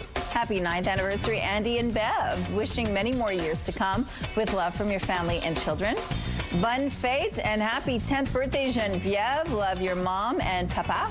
Happy 1st birthday Cameron, love mom, dad, Royce, and Georgia. Happy 68th birthday to Uncle Dale from the Chartrand family. Happy 6th birthday to Shalina. Family and friends send their love on your special day. And a happy birthday to Jacob from your family and friends. To submit your milestone, visit our website, ctvnewswinnipeg.ca. Fill out the form at least 2 days in advance. It'll also enter you into our monthly contest for a chance to win a $100 gift certificate to Party Stuff. Milestones is brought to you by Party Stuff, Winnipeg's balloon headquarters with 3 locations. Weather is brought to you by Blinds Are Beautiful. Our new Hunter Douglas showroom is at 900 Lorimer. A stunning start to your day. It might be cool right now. We've dropped as low as -2, in fact, but headed to a high of 18. We'll take it. Yes, normal is a couple degrees warmer than that, 21 degrees, but we will likely do better than we did last year. Only got to 16 degrees, however, all the way back in 1980. That was the record of 32 degrees, and in fact, we could be seeing temperatures similar to that record on the other side of the weekend. That might be too warm for some, but honestly, if I hear anyone complaining, Director Kim, about it being too hot, after how hot, or I mean how cool of a spring it's been, she's like, I like those mid-20 temperatures. Well, we will get those to enjoy throughout this week. In fact, today, high teens. A lot of people will be loving it up with the sunshine. It's going to be looking good, feeling good, and the breeze, at least for now, is light out of the south-southeast. It's only 9 kilometers per hour. The pressure rising, the humidity at 92%. Now, yes, it is going to warm up throughout this week, considerably better than it was over the weekend, or however much of this spring was spent below seasonal. But we need some precipitation, and it looks like Mother Nature will be delivering. Chance of showers or thunderstorms overnight, but then clearing out through the day tomorrow. So kind of nicely timed to get that precipitation in the overnight hours, and the sunshine back again during the day with some really nice temperatures. Because today we might top out in the high teens, but tomorrow a more seasonal 21 degrees on tap. And then yes, that hot weather, that's going to be waiting for us on the other side of this coming weekend. Thank you, Terry. There are about 50,000 people living with cerebral palsy right now in Canada. People with the condition need support for the rest of their lives for work, fun, and to live. The Cerebral Palsy Association of Manitoba supports many people without any government help. And that's why fundraising is key for the association. And joining us now is the Executive Director of the Cerebral Palsy Association of Manitoba, David Crone. Good morning, David. Good morning. Thank you so much for joining us. Oh, it's my pleasure. Now, here in Manitoba, it's estimated you have 375 active members under your association. Yeah. Explain to us what cerebral palsy is exactly and what causes it. Sure. It's in utero or at birth. It's brain damage. It's lack of oxygen, so the brain gets damaged. And it can be very mild to very severe. So it depends on the duration and where the brain damage happens. But when it does happen, it doesn't get worse over time. The damage is done. Okay. So what it does is it can affect any muscle in your body. So my diagnosis is spastic diplegia. So that means my legs are tight. My muscles don't release. Okay. So it's a great weight loss program for me because I burn a lot of energy. But it can affect speech, talking, swallowing. It takes 29 different muscles to swallow. Wow. It's one of the most complicated things. So CP is one of the things that affects childhood conditions. So, but you have a normal lifespan, but there can be also secondary causes, like epilepsy is fairly common with folks with CP, sometimes intellectual disabilities.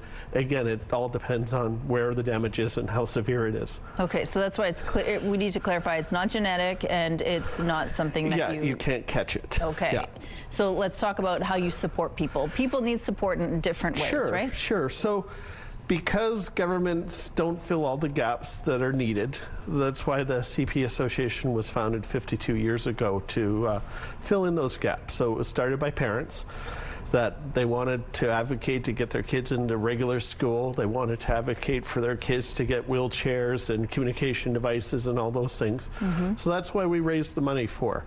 We help fund those gaps. So we'll buy an iPad for communication and fun. We'll pay for a specialized bike. We have scholarships. We kind of try to do the fun things that we know the government will never pay for. Right. And unfortunately, we also have to sometimes pay for things that the government should be paying for. Okay, and then that takes a lot of cash. And so when you need a lot of cash, you need to do some fundraising. That's right. So Mission Possible is your event that's coming up, and it's a big fundraiser for you. Yeah, so it's been going on for 37 years in Winnipeg. Last year we raised $23,000. Wow. We're hoping around the same amount this time. We do a bike race in Brandon, and that happened on April 18th, and we raised approximately $85,000. Let's talk about that number, because that's the highest you've seen in Brandon. What's going out in the Westman area? Well, they support, community out there. We've got one gentleman who pretty much cleans out the Boys of Eight area, and then we've got families all across Westman that cover off and collect from their communities. Yeah. And all the money that we raise in that area stays in that area. That is cool. It's a chapter of the CP Association. So Brandon's doing really well, and you want Winnipeg to do even better. Okay, Yeah. so what do you want people to know about the event? Well, when people ask for a donation, please give. Be aware that it's happening. We don't phone and solicit people directly. We let our riders and our captains do the fundraising for us. So the bike race is you have teams of either 7 or 14. They each ride for 25 minutes. And it's a really fun time. We have over 1,000 people at the Gold Ice Stadium, riding, fanning, having a hot dog. Fun. We even sell drinks. That is cool. Yeah. Okay, and that is happening on May 30th. If you want more information, we have a link on our website. And if you can't go, you can always send some money and support them as well. Thank you, David. Thank you very much. Hello, Matt Scooby inside the TSN Sports Center newsroom with your must-see moment from Tuesday. For it, we go to Switzerland. World Hockey Championship. Slovakia taking on Slovenia. The Slovaks with an odd man rush. Martin Kromiak going to be absolutely robbed by Lucas Porak. Slides across and just gets a piece with his toe. Yeah, right off the end of it. Then goes off the post. What a save it was. That is your must-see moment from Tuesday. And tonight on TSN, NBA playoffs. Game 2 between the Spurs and the Thunder. Tip-off set for 8:30 p.m. Eastern. That's all from the Sports Center newsroom. Have a great day.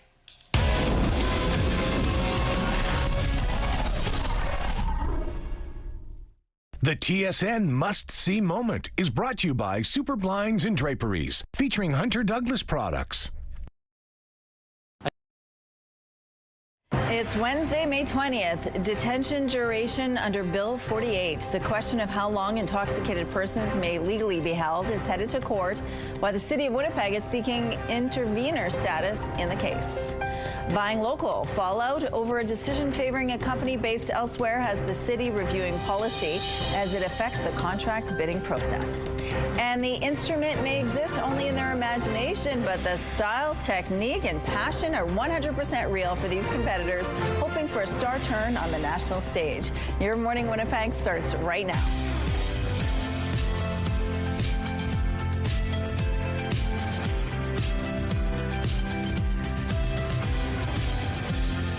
Good morning. It's 8 o'clock on your Wednesday. Thank you so much for staying with us here on Your Morning Winnipeg. Now, we know it's been dry. It's been windy. We haven't had much precipitation at all. And so there are many conditions that are high risk right now when it comes to wildfires and grass fires.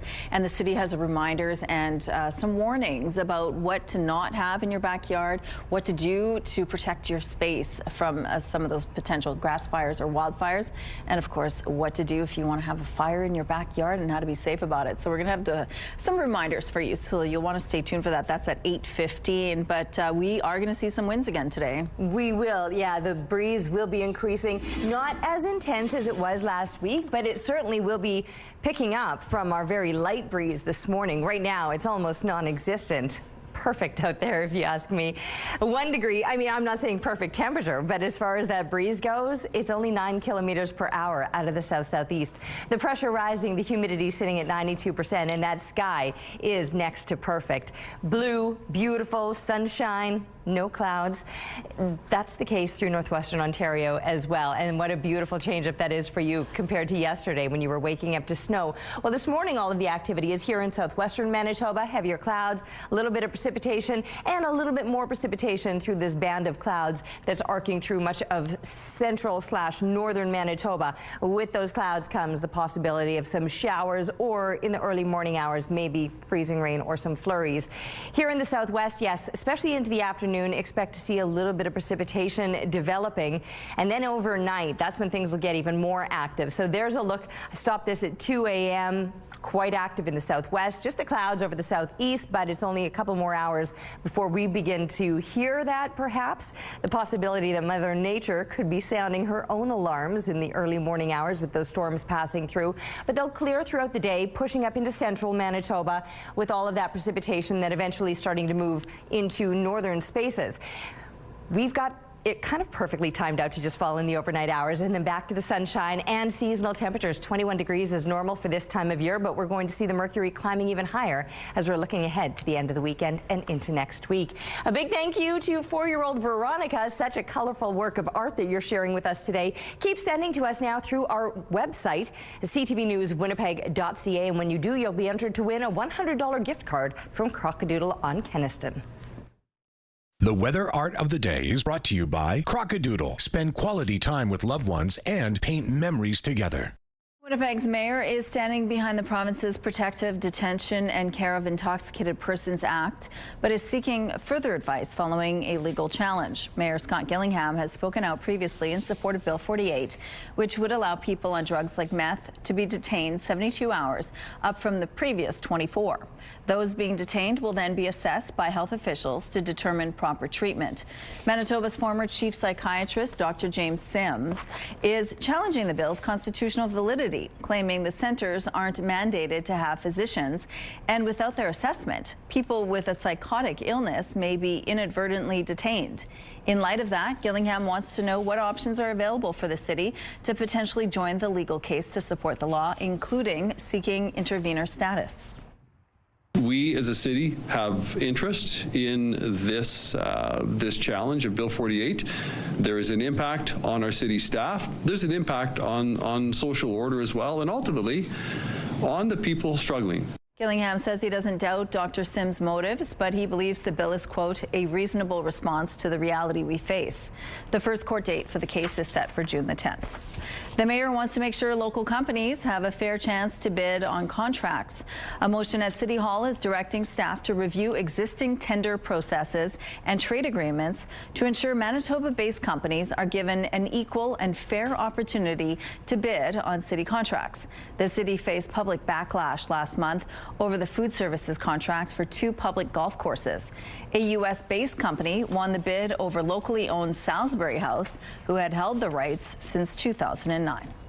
Concern is growing over the Ebola outbreak in the Democratic Republic of Congo, but the World Health Organization says it is not a pandemic emergency. WHO assesses the risk of the epidemic as the high at the national and regional levels and low at the global level. There are now 139 suspected deaths and nearly 600 suspected cases, and the WHO says they expect the numbers to keep climbing. WHO officials say the spread remains high at national and regional levels in Congo and Uganda. The outbreak has been declared a public health emergency requiring international response. Officials say any vaccine approved for use would still take about 2 months to become available. The stage moves you're about to see really struck a chord in New Brunswick. Who needs an actual instrument when you can just play the air guitar? The inaugural Air Guitar East Coast Regional Qualifier was held over the weekend.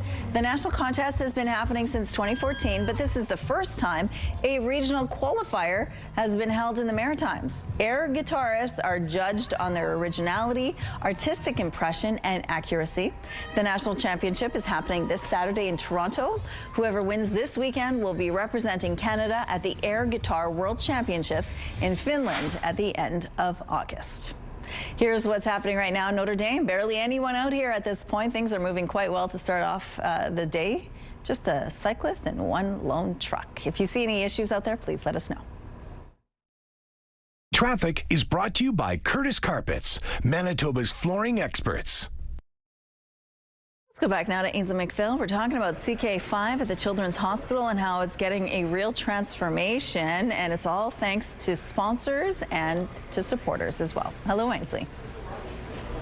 Hi, good morning, Michelle. Good morning, Manitoba. Thank you for donating to the Children's Hospital Foundation. Now, we didn't want to take up a bed at the Children's Hospital, take away from that need. However, this replica has done a fantastic job of really making it seem like we are here. Yeah. So Mary Beth, tell us a little bit about the space. Yeah, so this is a pop-up of a reimagined hospital room. As you said, getting people in to see the hospital isn't really possible. It's children's homes while they're there. So what we have done is duplicate. Bird Construction built this for the Children's Hospital, and Stantec designed it. Fast Signs made the imagery, and Cal Bertesky, the artist, the local artist, donated her art. And this is the reimagined hospital room that children will now have. Hospital room, horrible situation to be in for children and of course their parents and family members. What does having art and vibrant art do? It makes you feel better. When you're in a nice space, let's say you're going on a vacation, what do you look for? You look for a comfortable space to stay.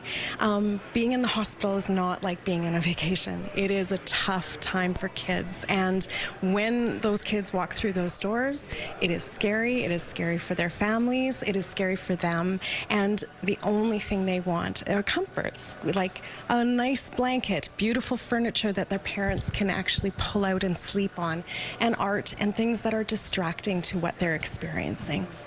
Our audience can only see one room right now, but by the end of the $3 million campaign, what's the hope? Well, the hope is that we start with CK5, which is one floor of the hospital, and then we have, there's a total of 70 patient rooms. So we'll be hoping to duplicate this every floor as you go down the hospital. Hey, everybody at home, when you're watching, how can you not want to donate to this incredible project? Head to a link on our website for more details. Such beautiful art. Thank you, Ainsley.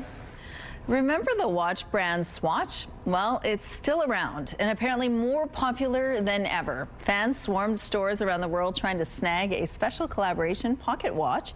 As ABC News' Rebecca Jarvis shows you, the Swiss watchmaker was forced to close dozens of locations because of the chaos. Pandemonium at Swatch stores across the globe as eager shoppers showed up in droves trying to snag the Swiss watch brand's hottest new item. It's the highly sought-after Royal Pop Pocket watch, a collaboration with luxury timepiece maker Audemars Piguet. Only available for purchase in-store. Resellers have been waiting for this. The watch retailing for about $400, but online they're being resold for thousands. Going for about $3,000 on the market right now. Just outside Philadelphia, long lines forming as early as 4 a.m. at King of Prussia Mall, delaying its opening Saturday. I would compare it probably to like the early 2000s Black Friday, like OG Black Friday. Police say an additional 100 officers were called in to disperse the crowd. One person was arrested for defiant trespassing. In Long Island, New York, police seen deploying mace on a throng of shoppers at Roosevelt Field Mall. The frenzy even reaching Europe, this violent scuffle erupting outside of a Swatch store in Milan. Swatch announcing the temporary closure of several locations over the weekend. The company says the collection will be available for several months, adding in a statement, to ensure the safety of both our customers and our staff in Swatch stores, we kindly ask you not to rush to our stores in large numbers to acquire this product. Rebecca Jarvis, ABC News, New York. It is beautiful outside. We're taking a look now through the CTV Live Eye, brought to you by Bathfitter, exclusive home of the PermaFit solution. That sky, oof, it will not get old to me. I love seeing blue sky and sunshine, and now some warmer temperatures. Take a look at where we've jumped to. We were at 1 degree last hour and gained 4 over this past hour alone. I mentioned we'd be making some really nice strides. That's what happens with the sun, the strength of it this time of year when it's doing what it should be doing, which it hasn't been doing a lot of. It's been slacking off, if you ask me, but now it's showing up, and all of us through southern Manitoba are a fistful of degrees above the freezing mark, pushing up into the high single digits in the Paw, 9 degrees right now. Thompson at 5. Churchill still laying lagging behind at -6 right now. You might actually not quite crack the freezing mark today up in the Churchill area, but you will enjoy plenty of sunshine, as will we here in the southeast. With the mercury on the rise, 6 degrees as kids are getting into class, although I think that'll be warmer now. 12 through the lunch hour, 16 by the time they're coming home, and our expected high today is 18 degrees. We'll take it. 21 is actually normal for this time of year, but 18 is better than it's been, so we're going to call that a win. Chance of precipitation perfectly timed overnight, although with storms could wake you up early in the morning, and then clearing through the day. We'll get the sunshine back again, reaching those seasonal temperatures, or by the time we're wrapping up the weekend and looking ahead to next week, surpassing seasonal with a whole lot of heat coming our way next week. Taking a break right now, but we'll be back with Your Morning Winnipeg.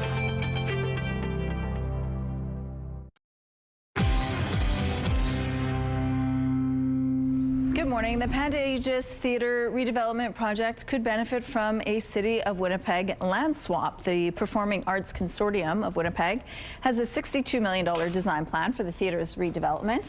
Now, a motion before the Mayor's Executive Policy Committee is asking the Public Service to look into acquiring Pantages Annex parcel, declaring it surplus, and then transferring it to the consortium for $1. The parcel would be swapped for the city's Watt Street holding as proposed through the Housing Accelerator Fund. The city's public service has 30 days to provide a report. The city acquires that. The city could then declare it surplus and participate, make another contribution towards the Pantages project, which is a very, very exciting and transformative project in our downtown.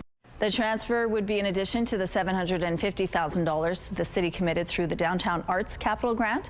The Public Service has 30 days to provide a report, including a response from the Independent Fairness Commissioner to the Property and Development Committee. Dry conditions and crazy winds have raised the risk of wildfires and grass fires in Manitoba, and some communities have even implemented restrictions to try and prevent fires from happening, as human activity is often to blame for many fire starts. The Winnipeg Fire Paramedic Service is reminding Winnipeggers to take precautions, as fires can start quickly and spread extensively. And joining us now from the WFPS is Public Education Officer Lee Gruner. Good morning, Lee. Good morning, Rochelle. Thank you so much for joining us. Thanks for having me. Now, I mean, last week was insane with those crazy winds and out of control dust storms. That's perfect conditions for out of control wildfires and fires as well. Perfect conditions, right? It's been dry. We haven't had a lot of moisture. So we're just encouraging people just to remind them again. We come here year after year to remind them, when we have these conditions, it's not the time to have big backyard fire pits going, right? Okay. Or if you're a farmer, burning your fields at this time, right? We want to be cognizant of what we're doing, and we don't want it to affect the rest of the community. So think about it. We have a fire prevention bylaw in Winnipeg that if the wind exceeds 25 kilometers per hour, you're not to have like fire pits in your backyard. Even if it's covered? Even if it's covered. Right, it's just too much. The wind gets out, the embers get out, it spreads to the leaves. That could be, either in your yard, in the neighbor's yard, etc. And you haven't done your cleanup. You might have branches and things lying around that can ignite quite quickly because they're dry right now. And they've been sitting all winter, and so they're ready to burn as well. Oh, exactly. Yeah, and fire moves quickly, right? And with that wind, it just moves very quickly. And so people, it happens to them and they're not quite sure what to do. Right. So sometimes we have people trying to put it out with their garden hose, right? But the best thing to do is to get us on the line, calling 911, getting us coming immediately so we can make that stop before it extends to other people. For the firefighters out there, when they do have to respond to these kinds of grass fires or wildfires, they're really hard to put out, aren't they? They can be very hard to put out. Yeah, depending where they are. You're in a forest, right? You have to make your way all through the forest area. We have those vehicles, but they can't be in every little nook and cranny of the forest, right? So you have to be really aware of what you're doing. Be cognizant of, if you're smoking outside, right? Are we throwing our butts out there? We don't want to be doing that because that can be picked up by the wind. It can start a fire in the pile of leaves or the debris wherever you are, and not intentionally. Right. But that's just what happens with fire when you have something that can burn. Okay, what are some of the other things in your backyard that can be a hazard? I'm not going to tell everybody to clean up, but if you have a cleaner yard, right, the intent is that you won't have anything to burn if it's all cleaned up, right? If you're going to have a fire pit, again, do it on days that are not windy. Do it away from things that can burn, like the recommendation is 10 feet from anything that can burn. So that includes your house, your deck, branches, overhead lines, any structures in your backyard, so that nothing can catch fire if you are, enjoying your backyard fire pit on a non-windy day. Right, a non-windy day. Now, we also have some notes here, like thin and prune some vegetation, dispose of your garbage properly. You brought some ashtrays as examples. Do you recommend people wet them before they discard them? Most definitely. Okay. So these are deep ashtrays. Like, here's an ashtray, of course, obviously. Here's just one of my cans, right? Yeah. So either when you put them out, before you dispose of them in the garbage, either use water or something like sand that's not going to burn before you do that, because a lot of people just put them in the garbage and they're still burning. Jeepers. And then we have our fire in the garbage can or down the chute if you live in an apartment building. Oh my gosh. So that's a scary thing. Okay, you also brought a fire extinguisher. This is something every homeowner should have as well, right? Yeah, you can have them definitely. So if you know how to use them, that's the important thing. People buy them, they stick them under their sinks, and they're not exactly sure how to use them. If you're not sure, the instructions are always on the front, or you can Google it. Yeah. And if you have a small fire, they're only used for small fires, then you could use that to put it out if you felt that you knew how to do it. Well, Lee, thank you so much for sharing this with us. If you want more information, we also have a link on our website. Thank you so much. Thank you. Yeah, that breeze is light right now, but that will likely change. In fact, it's already just beginning to pick up a little bit. For example, it was less than 10 kilometers per hour last hour. And now it's a 14K wind out of the south. Still light, but keep in mind that it will likely get stronger throughout the day. The sun is also going to keep shining for us today and is already looking good and doing its job. We went from 1 degree last hour to 5 this hour with some impressive gains still to come. Pressure rising and the humidity is sitting at 79%. Blue sky and sunshine for all of southeastern Manitoba and much of northern Manitoba, though there is a band through kind of central and northeastern Manitoba where there will be some extra clouds and maybe some scattered precipitation. And southwestern Manitoba might also not enjoy sunshine the same way that we will here in the southeast.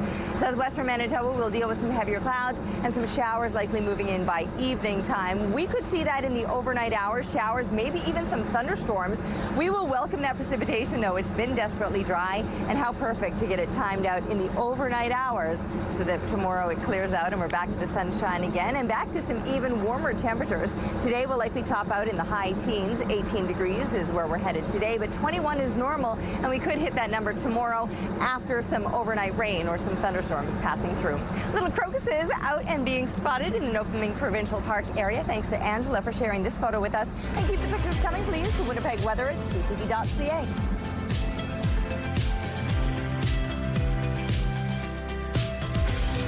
Weather is brought to you by ABC Fire and Safety, your CO2 refill store.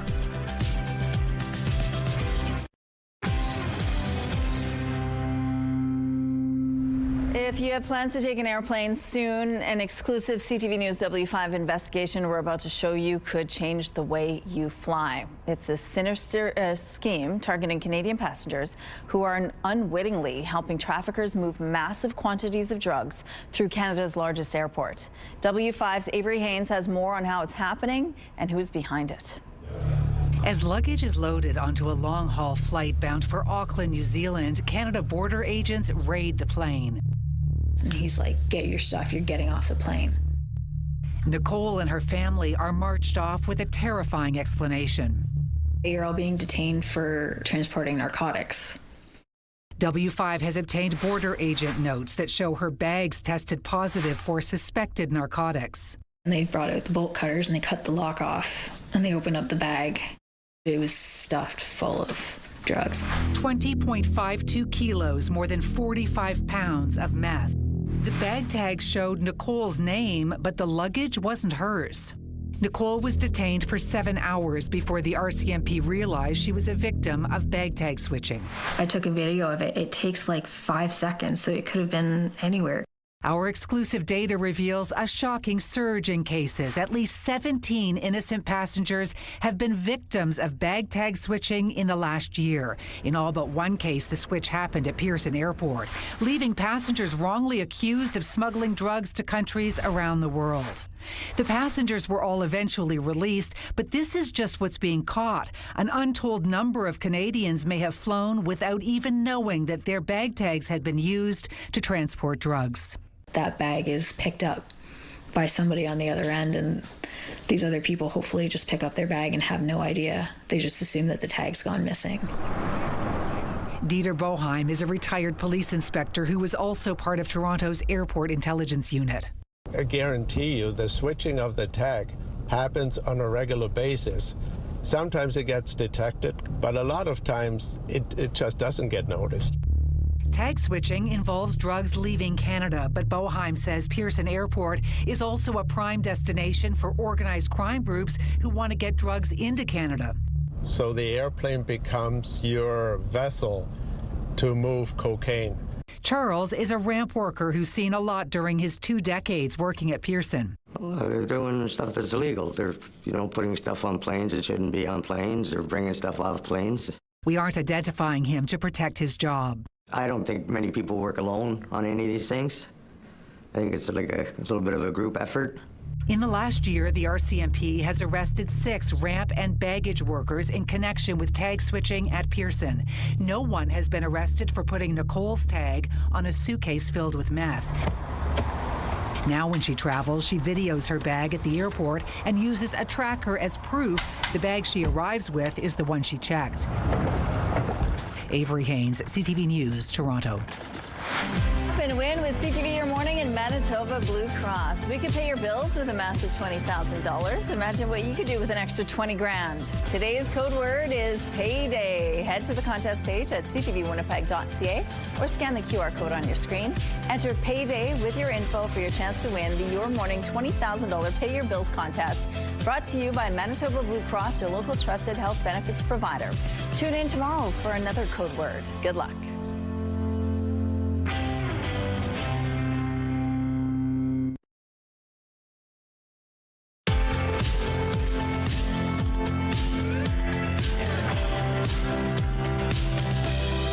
It is gorgeous outside. Look at that sky. Absolutely stunning. Plenty of sunshine. 5 degrees. It's warming us up. And the breeze picking up, but only slightly. It's out of the south right now. 14 kilometers per hour. The pressure rising and the humidity sitting at 79%. We'll enjoy that sunshine throughout the day today, as will northwestern Ontario, who yesterday, I couldn't even imagine what that must have felt like waking up to snow. Actually, I could imagine. I was in Saskatchewan just a couple of days ago and woke up to snow. Couldn't get out of there fast enough, let me tell you.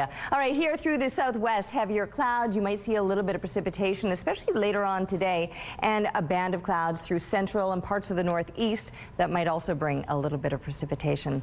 Winds will be increasing, but for now they're still on the lighter side. But later this afternoon they could, or later on this morning in fact, they could get up to 50 kilometer per hour wind gusts.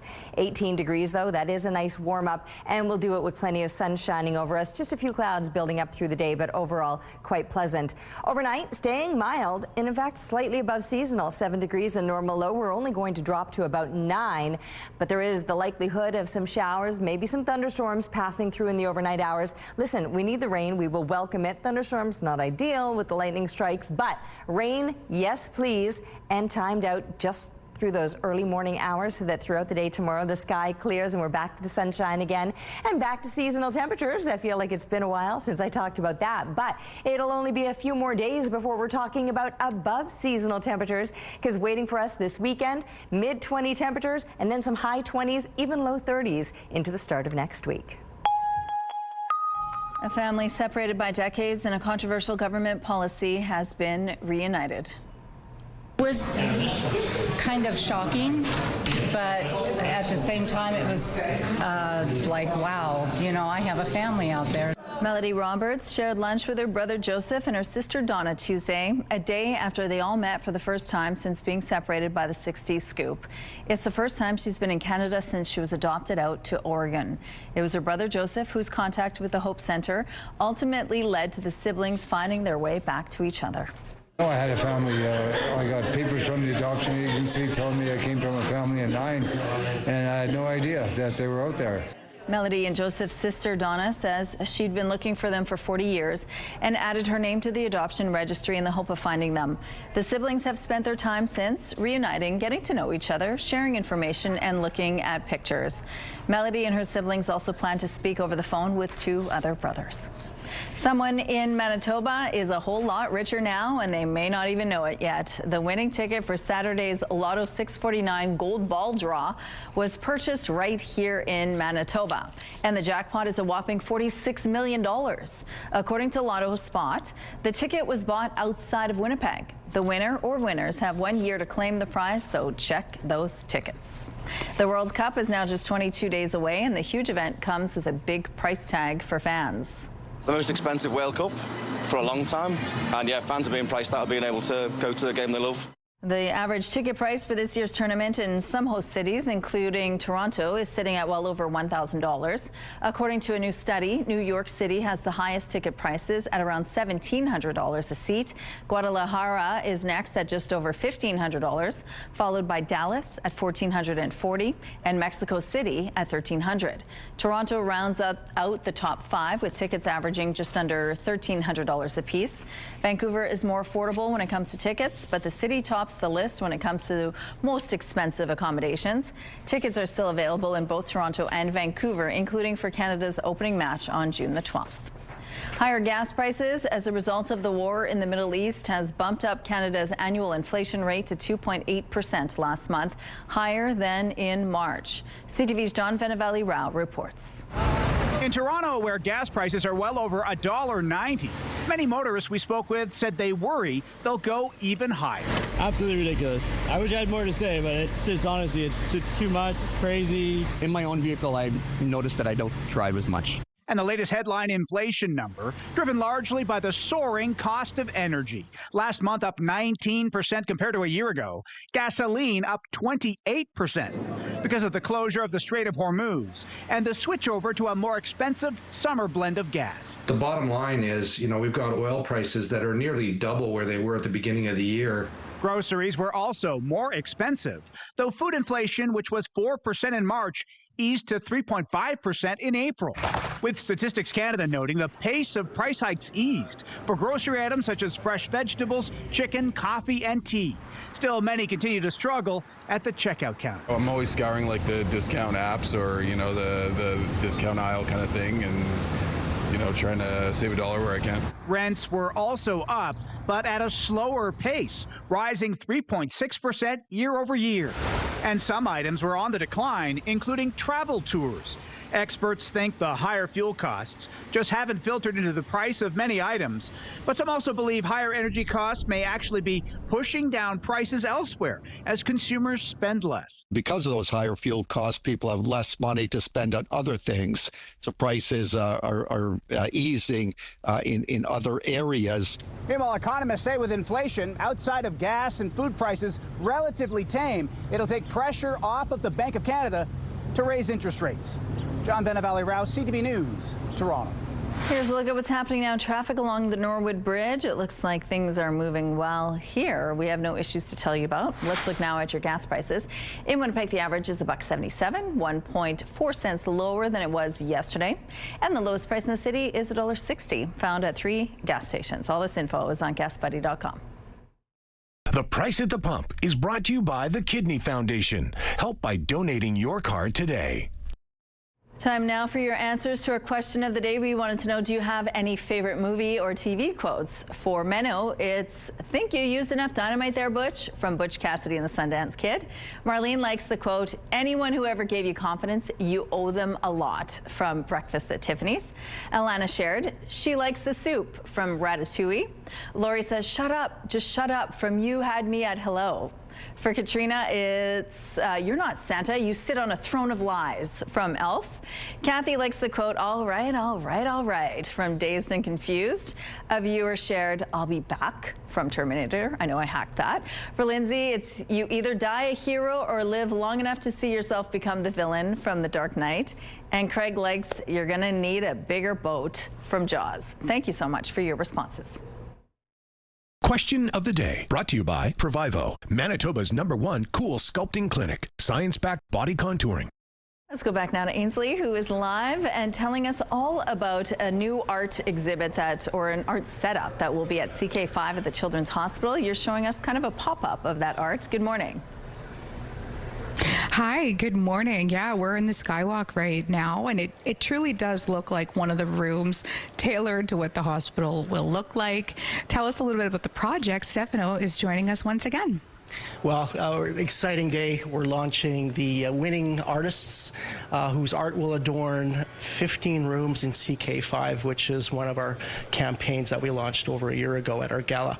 CK5 is the place where kids with cancer go to get treated, and also kids that are dealing with blood disorders and transplant issues. And so we want to bring a little bit of art into the space, help with that patient experience, and through the generosity of our donors, we're near our goal of raising $3 million a year to not only improve the ward but accelerate cancer research, bring new beds into the wards, bedside equipment and furniture, and we're excited to launch today's winning artists. Speaking of the artists, folks applied from all over the world, and of course you have to narrow these things down, but what's your response to the response? Well, you know what, it signifies the artistic community wants to be part of the healing journey with our children's hospital, and this is the only children's hospital in our province, but we serve kids as far away as Nunavut, and we had artists from Mexico as well as Nunavut with Canadian connections, with Manitoba connections. Give us an example of what their part of Manitoba looks like and bringing that into our hospital. And so the kids and the families and our healthcare workers who are in these spaces every single day can be brightened up a little bit. Their days are a little bit more joyous as to these blank walls that are in our wards right now. And so we're really pumped about launching this design competition, awarding the 20 artists, and within a few months these pieces of art will be digitized and going onto the walls of these 15 rooms in CK5. And it's wild to think too that this is just the start. Well, there's 70 inpatient rooms in the Children's Hospital. It's the oldest working children's hospital in Canada. And so renovating these rooms, upgrading them with equipment, upgrading bedside furniture, and adorning these walls with something creative is really important to the healing process of kids and families. And of course, our frontline workers that have to come to work every single day. Oh, and thank you to them as well. If you want to donate, head to a link on our website. Thank you, Ainsley. Let's go out to the rooftop. We're finally getting the weather we deserve, Terry. Yes, we are. You're right about that, Rochelle. We did deserve this. Coming off of that spring that seemed never ending, it was kind of like winter decided to call itself spring and stick around way too long. Well, now the sun is shining for us. It's looking beautiful out here. The breeze is light. It's 5 degrees at the moment, so we're still technically below seasonal. 7 degrees would be a normal low, but this is an improvement over the -2. That's as cool as we got this past night. We actually woke up with frost advisories in effect. Thankfully, that is now lifted, and it is beginning to warm us up. 5 degrees comes with that 14K wind out of the south, which will likely get stronger throughout the day today. The pressure rising and the humidity sitting at 79%.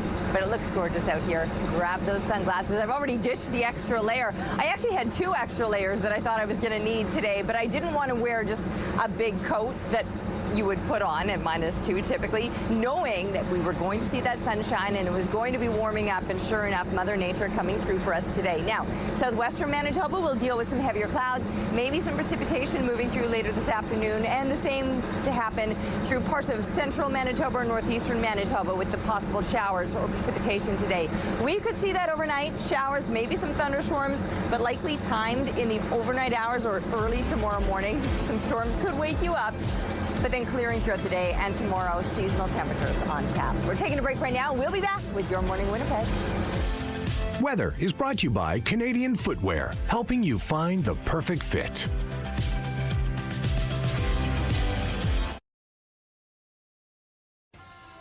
Have a news tip? When you see news happening, let CTV News Winnipeg know. Text your tips, pictures, and videos to 10400. That's 10400. Message and data rates may apply. Getting some traditional homestyle bread isn't that easy, especially if you live in a small town like Souris. The Mineri Homestyle Bakery was the one and only bakery in town for years, but it closed after longtime owners died this spring. But as CTV's Harrison Shin shows you, the ovens are heating up again. Shannon Cahoot is buying granola bars for the first time since the Mineri Homestyle Bakery closed in early March after owners Cindy and Darwin passed away. Well, it means everything to a small community. It's family run. It's one of the few places bakeries around anymore. In fact, the 97-year-old bakery is the only bakery in Souris just half an hour from Brandon. Now, the three Mineri children, Adam, Cody, and Kendra, are taking over, continuing to fill Sourisite's bread fixation. It's just been fantastic towards us and what we planned on doing, and we're very patient with everything going on, and we're very welcoming when he came back. And his parents are never far from his mind. They loved what they did. They enjoyed every minute of it. They said they didn't sometimes, but deep down they knew they did. The community gem has been famous for their baking, bringing people from far and wide to try their fritters. If you come to Souris on a Saturday morning in the summertime, they're lined up around the down the street and around the corner like it's a Taylor Swift concert, for crying out loud. It's quite impressive. Cody adds they will be there to hit that centennial mark in 3 years. I figured we'd do this and make them proud and continue on the family legacy. We just want to show that, or let them know that the town is supporting them with whatever they need. We're excited they're back, and we know they'll do a great job. Harrison Shin, CTV News, Souris, Manitoba. The Senior Scope newspaper provides information, news, and entertainment for older adults. The publication has been around since 2002, and it helps older adults transition into their golden years. And it also highlights incredible people making a difference in the community. And joining us now are the publisher of Senior Scope, Kelly Goodman, and columnist Bud Ulrich. Good morning to both of you. Good morning. Thank you so much for joining us. Now, Kelly, you started this newspaper almost 24 years ago. Yes. What led you down this path? Just to try and find more resources for the older population. My mom had just moved to Winnipeg as a senior, and I was kind of looking around for information for her, programs, and it was hard to find information for her. And now it's a one-stop shop for everything you need. It's a one-stop shop. So who are you targeting with this newspaper? Basically the 55 plus. Okay. Because the younger seniors or pre-seniors are looking for services for their parents. So that's why I target them as well as the seniors themselves. So. Okay, well, it sounds like it's very thorough. And Bud, you've been doing this for 3 years as a columnist. What is it you write about? I have the opportunity to interview, actually I've interviewed 60 people that over the past 3 years that have made significant contributions to Manitoba and beyond. Okay. And it's been really an interesting travel, and thanks to Kelly, because you find out a lot about what they've contributed to the province and beyond. Yeah. And then we're having this Senior Scope Salute to notable Manitobans on September 17th. It's a big gala. Yeah, it's a huge gala at the Viscount Court. We've already had, we already got 250 people registered, along with 43 notable Manitobans. Okay, so tell us a little bit about why this gala is so significant. It's significant because seniors have made huge contributions to the well-being of our province and beyond. And to be able to convey these kind of stories to the youth, the future seniors of tomorrow, it's really important, and they've made huge contributions. And interestingly, I should mention just at the outset, we have a very active committee that are separate from the Senior Scope, and we're spearheading this event. The committee consists of Don Curick, Kirk Cuppers, Lorene and Ken Schellenberg, my partner Donna Eastoe, as well as Kelly Goodman. Right. And so we're putting this event on at the Viscount Court. We have three significant keynote speakers. We have the Honourable Ed Schreier, the former Premier and Governor General of Canada. Yeah. We have the Honourable Susan Thompson, the only female mayor of Winnipeg. We have a very well Canadian entertainer, Juno Award winner Al Simmons. Absolutely. We love Al here. So yeah, these people have made huge contributions to the province. And then we have entertainment at our event. Laurie Sutherland, she gives a tribute to Patsy Cline. Oh. Yeah. So you want people to buy tickets and support this? It's a free event. Oh. The only thing is you must register. And to register, you have to go online to seniorscope.com. Okay. And then follow the instructions. And Kelly, you wanted to raise another issue as well. You're going to be out in public today, so if people have questions, right? Tell us about that. Yes, I'm going to be at the Pros Knows 55 Plus Expo at the Tommy Prince Place from 10 to 3 today. If anyone wants to come down, ask any questions, but we'll hopefully make an appearance there too. Okay, and of course we also have a link on our website, so if you want more information on the gala and the newspaper, we have a link there. Thank you so much to both of you. And if I could just add one quick thing here. Yeah. The net proceeds are going to Myeloma Cancer of Canada. Okay. It's a very important part of our event and close to home. Absolutely. Yes. Well, thank you for sharing that. And if you want more info, we do have the link. Thanks. Thanks to both of you. It's been a pleasure. It is so beautiful outside this morning. I'm excited about what Mother Nature is dishing up today. 5 degrees at the moment, and for the time being, the breeze is on the lighter side out of the south, 14 clicks. The pressure is rising and the humidity is sitting at 79%. That sky has been so stunning all morning long. Barely a cloud. However, we might see a few more clouds building up later on today. For now, though, you can see just how clear it is here through the southeast, northwestern Ontario, who woke up to snow yesterday. Things are looking good for you. A few extra clouds, and this is where there could be some precipitation today. Southwestern Manitoba and parts of northeastern Manitoba. With those clouds comes the possibility. Whoop. I'll go this way so we can see it in sequence. 18 degrees expected today, plenty of sunshine, beautiful. Like I said, a bit of a breeze, but not till later on this morning, and then a little bit stronger throughout the afternoon. Overnight, the chance of showers, but pretty much contained overnight. But tomorrow morning, tapers off, sky begins to clear, and 21 degrees is normal. That's where we'll be for the next couple of days. But on the other side of the weekend, it's going to heat up even more. We're taking a break right now, but we'll be back with Your Morning Winnipeg.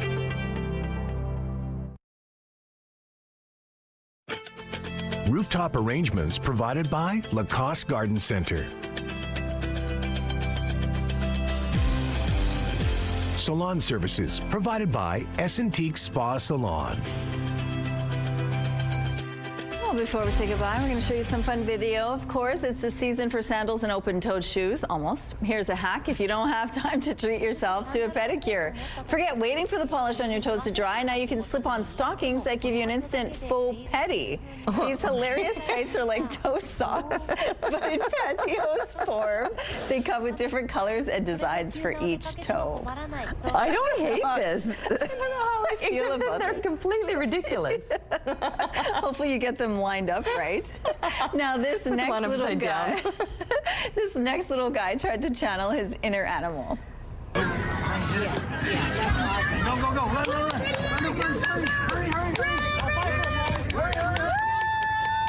His parents told him to run like a cheetah if he hit the ball. When he did hit it, he started running his first base, but on the way there, he remembered what his parents said and finished the rest of the way using his hands too. Oh, he's cute. And then finally, there's a first time for everything.